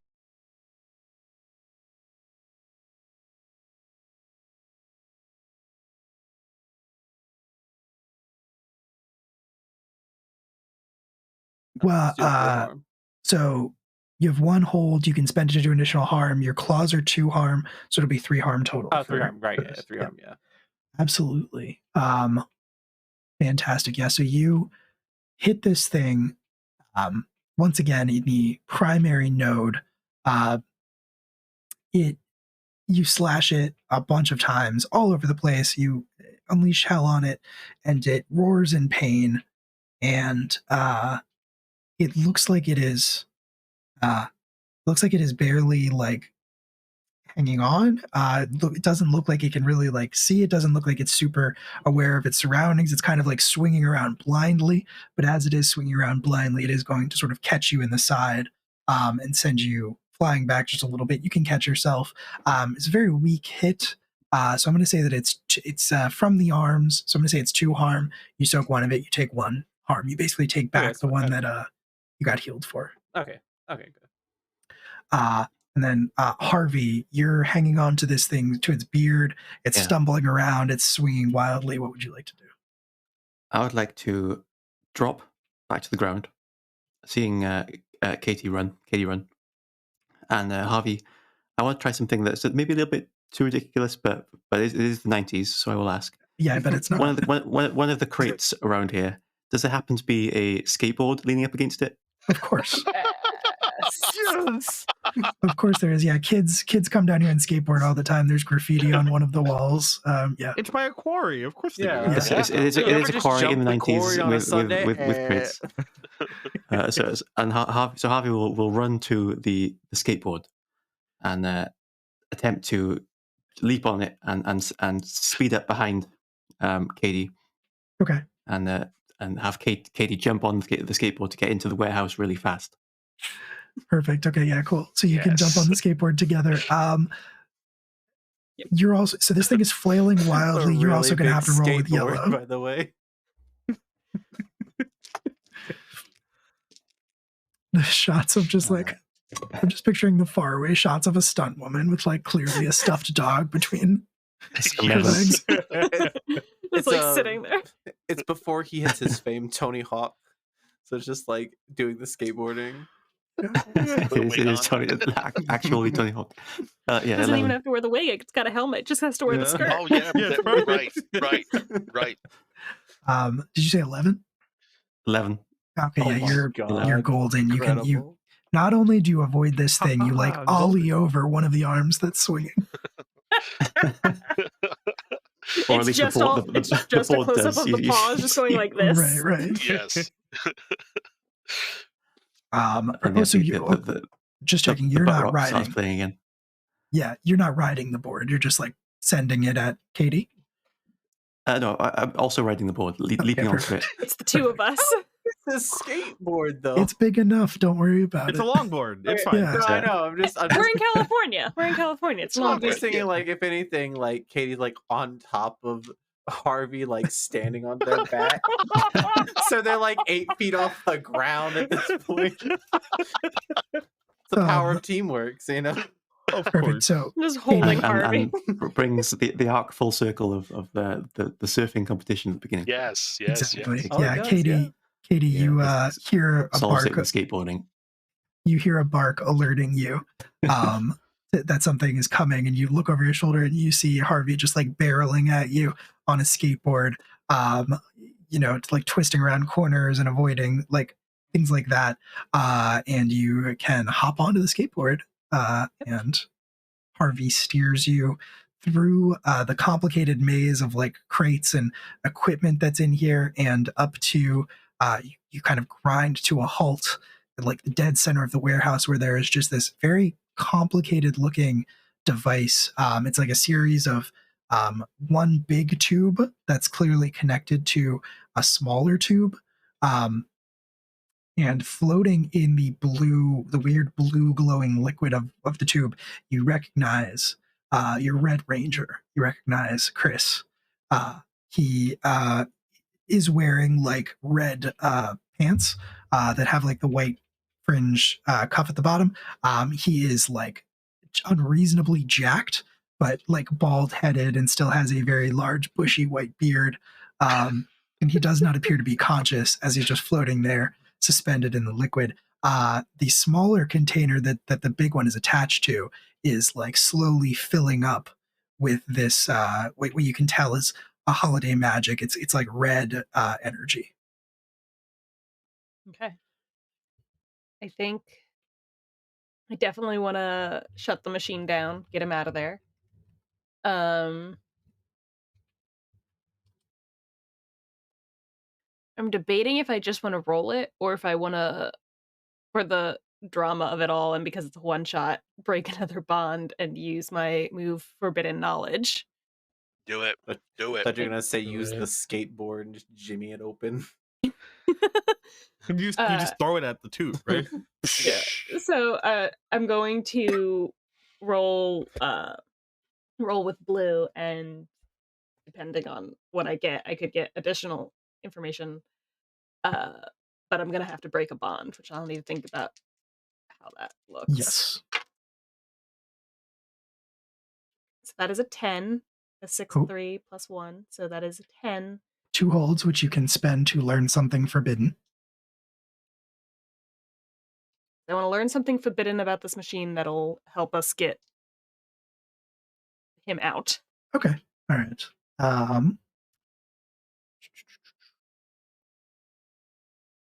Let's see. In doing so, you neglect to call Harvey a good boy, and that's the bond. I hop off the skateboard. I don't even say anything to Harvey before I just like rush to the machine. Just there, just tail wagging, looking up at you. Just rush to the machine and start going. It's not even that. You don't say you did a good job. It's like, you did okay. It's just a thanks. The forbidden knowledge that I will tell you is that this machine is very dangerous, and you can see that the second capsule that is clearly draining him of his Red Ranger holiday magic is almost full, which means that he is almost like out, almost like completely drained. If it reaches the top, if it finishes draining him, you are not sure he will survive it. However, the only way you know to stop it at this point is to break it. But what that means is that will free his Red Ranger essence, and you're not sure what will happen after that. So basically, what I'm letting you know is that to save his life, you're going to have to break the machine. And if you break the machine, you're not sure he's going to have holiday magic anymore.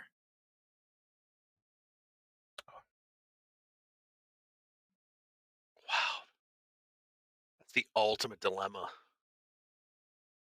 I guess we just let him die. Or do you save Christmas? I do want the new Xbox. This could be permanent naughty list we're talking here. Yeah. Oh my god, I just realized Harvey would take over as Santa. Oh, for sure. Yeah. The naughty don't list know what's gonna wouldn't happen. exist anymore if he lives and the holiday magic doesn't. Does the naughty list exist anymore? Ooh, that's a good question too. There are a lot of questions that you don't know the answer to. You just know that you have to. End of the one shot, we all lose our powers. Well, that's what leads into the next one, right? That's it. Right. Always leave them wanting more. Mm-hmm. I think even though Katie has joined this group and everything and sees the magic of the holidays and everything, at its core, growing up with like before she met these people, she always kind of felt like the holiday spirit was manufactured anyway. So I think she's going to choose the life and risk Christmas, just the magic being gone, over the other option. So I think I'm just gonna Justin, fucking rip it, baby. break it. Slop that down, dude. Yeah, dude. Thank Great you. one for the big boy. Thank you Thanks so much. We for your appreciate it. donation. Thanks, dude. How you doing? I hope you're doing well. Anybody watching, the donation was just from the Bleak Season, who ran an excellent vase and one shot on our channel last night. It was very, very good. Thank you. So, yes, Katie, you can in fact pick up the skateboard and smash that container if you want. Just straight up. Perfect. Yeah, you slam it into the canister that is full of Chris's red holiday magic, and it cracks, shatters, and the essence floats out on the air, like a cloud of vapor.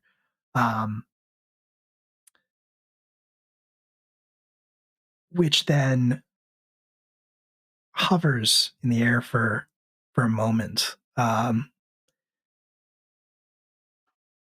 almost as if it's like contemplating, almost as if it's like thinking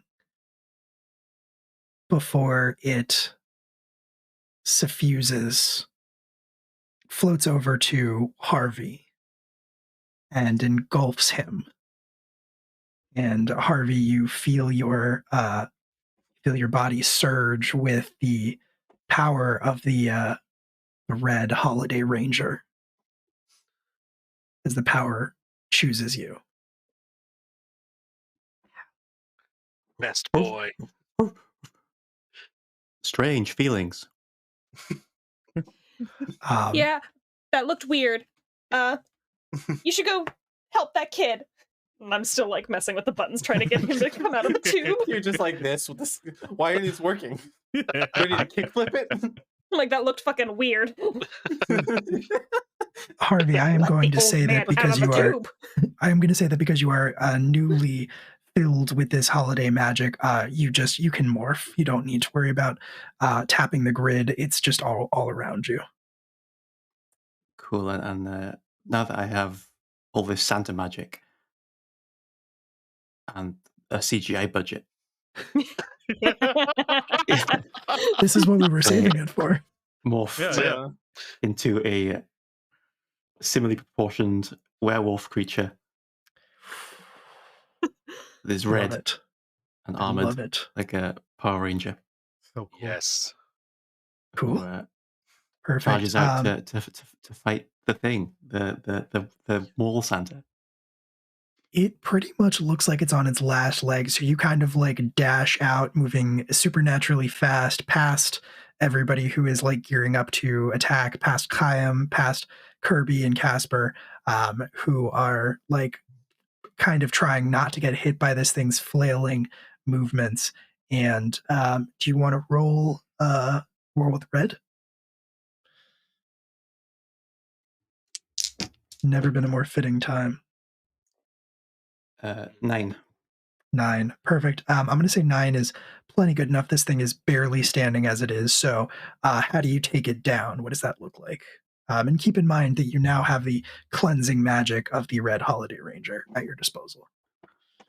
I think it's a straight punch that just standing in like a pose, like a Attack on Titan punch pose, when the Titans fight each other. But the mall Santa just turns into a puff of smoke and sparks that makes everyone else do backflips. As the badly chroma keyed CGI werewolf in red Power Ranger armor stands there in pose, having destroyed this mall Santa. Perfect. And so it explodes in this cloud of dust, and then like left in its wake is just a kid, just like a maybe like 8-year-old kid who is sleeping. It looks like. Stomp him. The ultimate heel turn. I heard all those jokes you were making. You son of a bitch. I'll turn to Kirby. Dark Christmas. And I'll hold out a hand to Kirby. Woof, woof, woof, woof, woof. You helped me when I needed it. And you deserve this more than me. And all of the Christmas magic will fade down and fill Kirby, who's wanted it more than anyone. Interesting. With all of the red Christmas magic. So 5 is going to shit his pants. Yeah, someone's getting fired.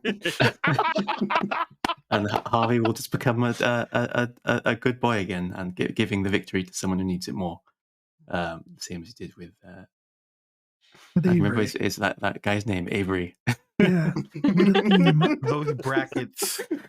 Avery somewhere just took another L and he's just having a worse day. Doesn't even know why. Yeah.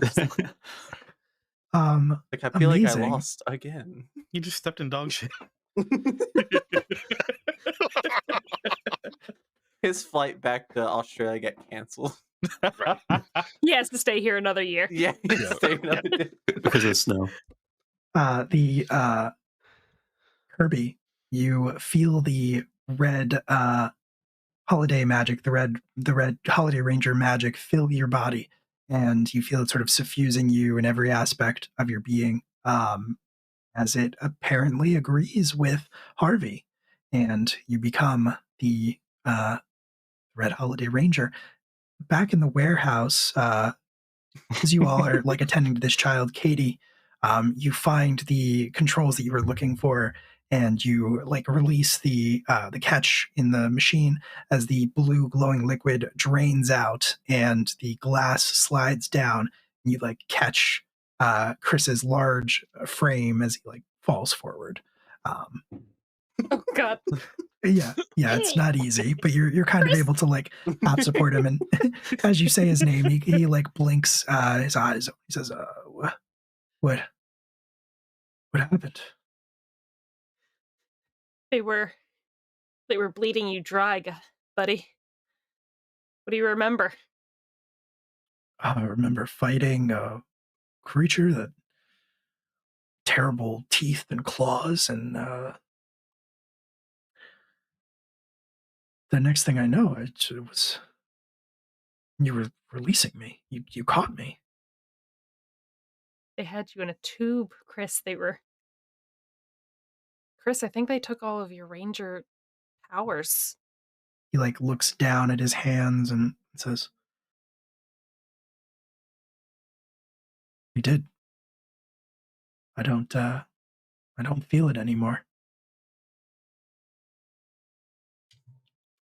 On the good side, I saw it go into Harvey, so it's not like gone. You know?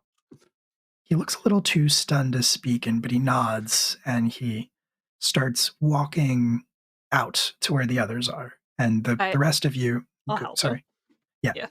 He seems like he's pretty okay now. He seems like he can walk under his own power, but you see Chris's large frame emerge from the warehouse with Katie. He looks around, he looks at Harvey, and almost like he can tell, he looks between Harvey and Kirby and back to Harvey and just like nods once.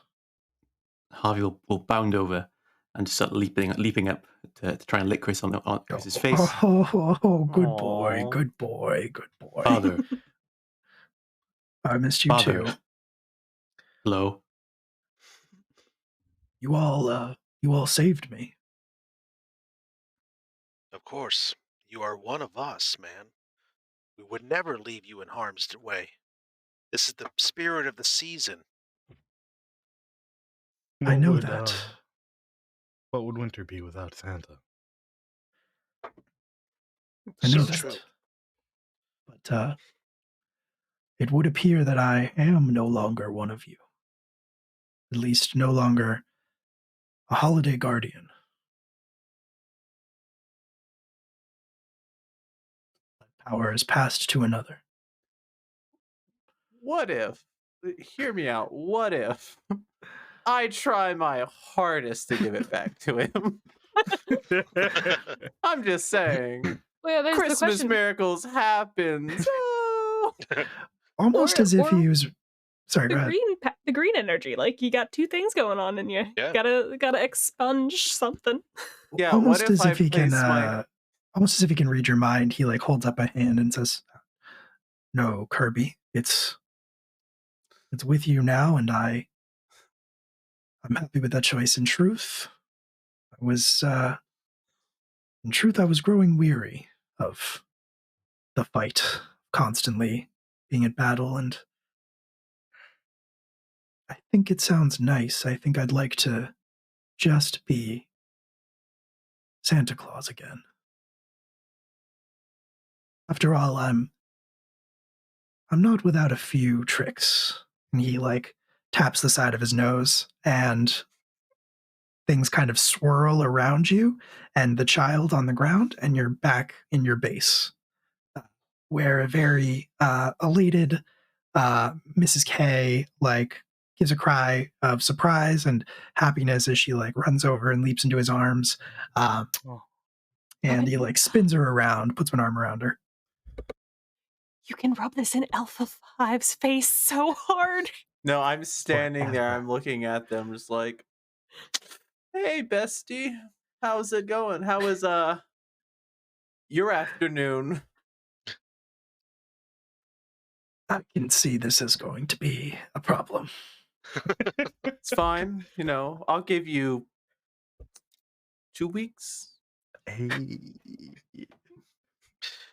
Casper's going to step forward and he's going to say, I think we've all learned a really valuable lesson here.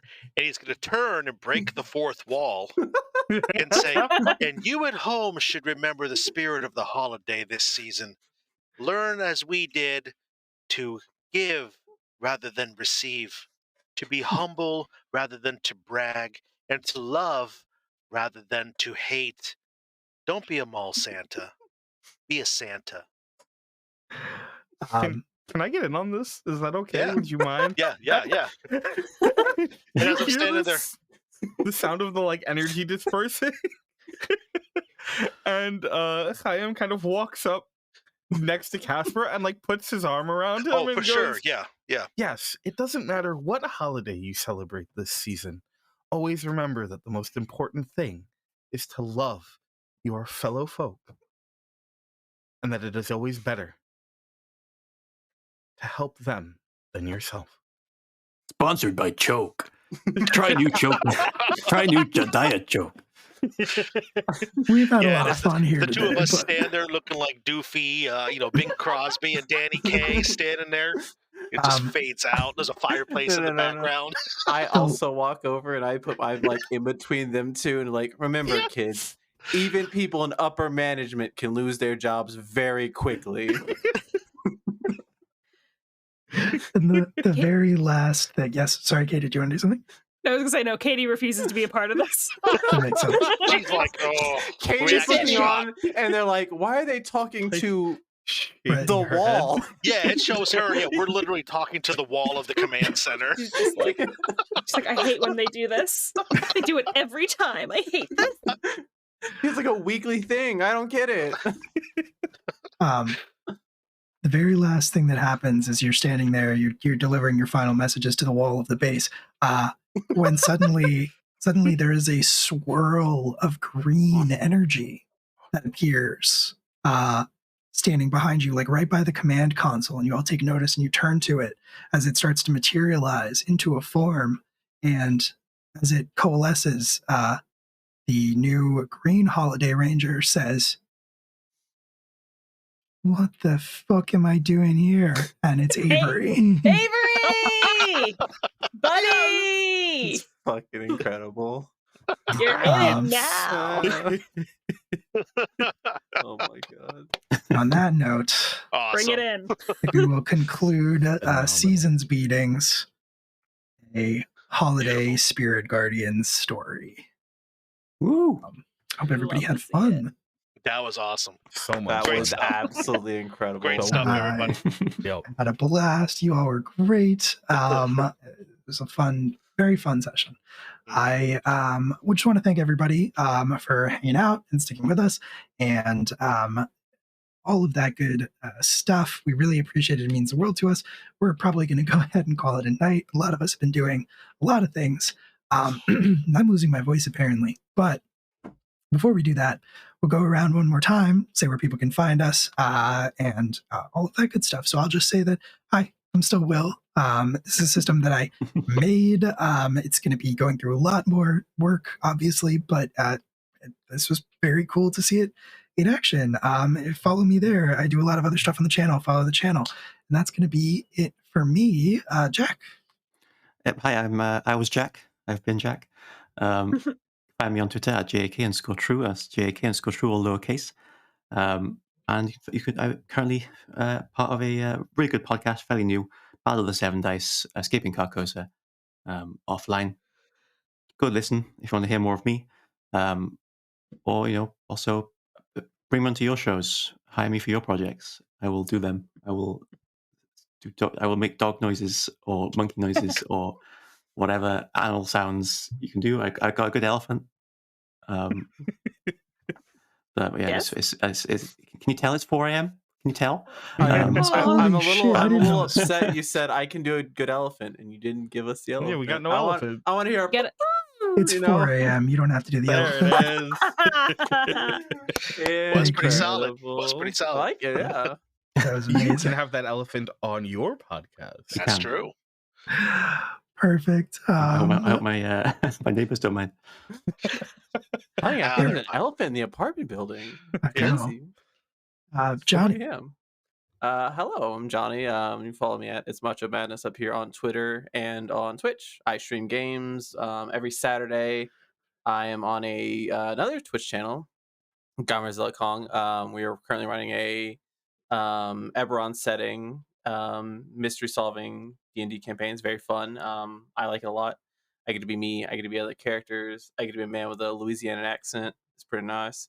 But yeah, just follow me. Also, anywhere else you want to follow me. I play games on Twitch. I do other things on Twitch. And going into January, we'll be starting a podcast as well. Just gotta fix the details. Thank you. Also, thank you so much for having me. Anyone who dropped a follow, continue watching these amazing people because they're not done raising money yet. That's true. Thank you so much for doing it. No problem. Julia. Hi, I'm Julia. You can find me at HexWhat on pretty much all social media platforms. I am going to be in the Monster Hearts game Stalker in the Woods next week. As we continue through Haz-mas, I will be Robin Nicholas over there. So if you want to have, a fun, absurdly horny time, that's where you go for that. Otherwise, I am also on Live from the Apocalypse every other Tuesday for class reunion and every other Sunday for Academy H. So, come hang out on the Discord. We have fun in there. It's a chaotic place. Definitely come hang out. Absolutely. All the best chaos. Kevin. Yes, hi, I am Kevin. I played Casper, the Black Solstice Ranger tonight, and I can be found online at Kev Ran Games and on the socials. I'm the host and the game master of the Game Night Heroes podcast, which is an audio actual play podcast that comes out every week, and we do different games. And I'm also on Murder Hobo Inc., and I'm also on Spirit Adventurers Guild sometimes. I'm all over the place, so come hang out and see what we're all about. This was an absolute pleasure. Thank you so very much for letting me join you all tonight. This was a lot of fun. Thank you so much.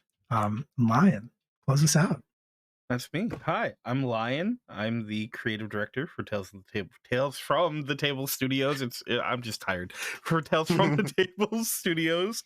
You can find us here on Twitch at Tales from the Table Studios. We have a bunch of cool games that we run. We're doing 2 D&D games, an SCP game. We're on a bit of a hiatus right now, but we'll be back at the beginning of January, and we'll have some really exciting new games coming and other content that is, if I may be biased, awesome and definitely worth checking out. But that doesn't matter. You can also find me over at the Lion Knight 42 on Twitter and most other social media, but for now, primarily Twitter. What's most important, though, is thank you for all these amazing donations tonight. Thank y'all for having me on here. I absolutely adore every time I get to be here and share a table with you, and I enjoyed so much everything that happened tonight, and I already am so excited to see what happens with this game moving forward as you make more of it, Will. Yeah, and I will just keep it short because we all have better things to do than sit here and listen to me talk. Super fun game. Thank you for having me. Absolutely, everybody. Thank you once again to all of the players. You all killed it. This was so great. Thank you to everybody who watched, everybody who donated, everybody who followed. I hope you stick around. Social links are in the chat. The Discord community link is in the chat. Join that if you're so inclined. It's a great place full of great people. And on that note, we're going to disappear for a second, but don't go away. We're going to raid Girls Run These Worlds. They are doing a holiday one-shot as well. Nice. We'll hop over there. We'll say hi. On that note, we're going to call it a night. Remember, kids, don't abuse your positions of middle management power. You never know who's going to be your boss one day. And on that note, say goodnight, everybody. Hey, everybody.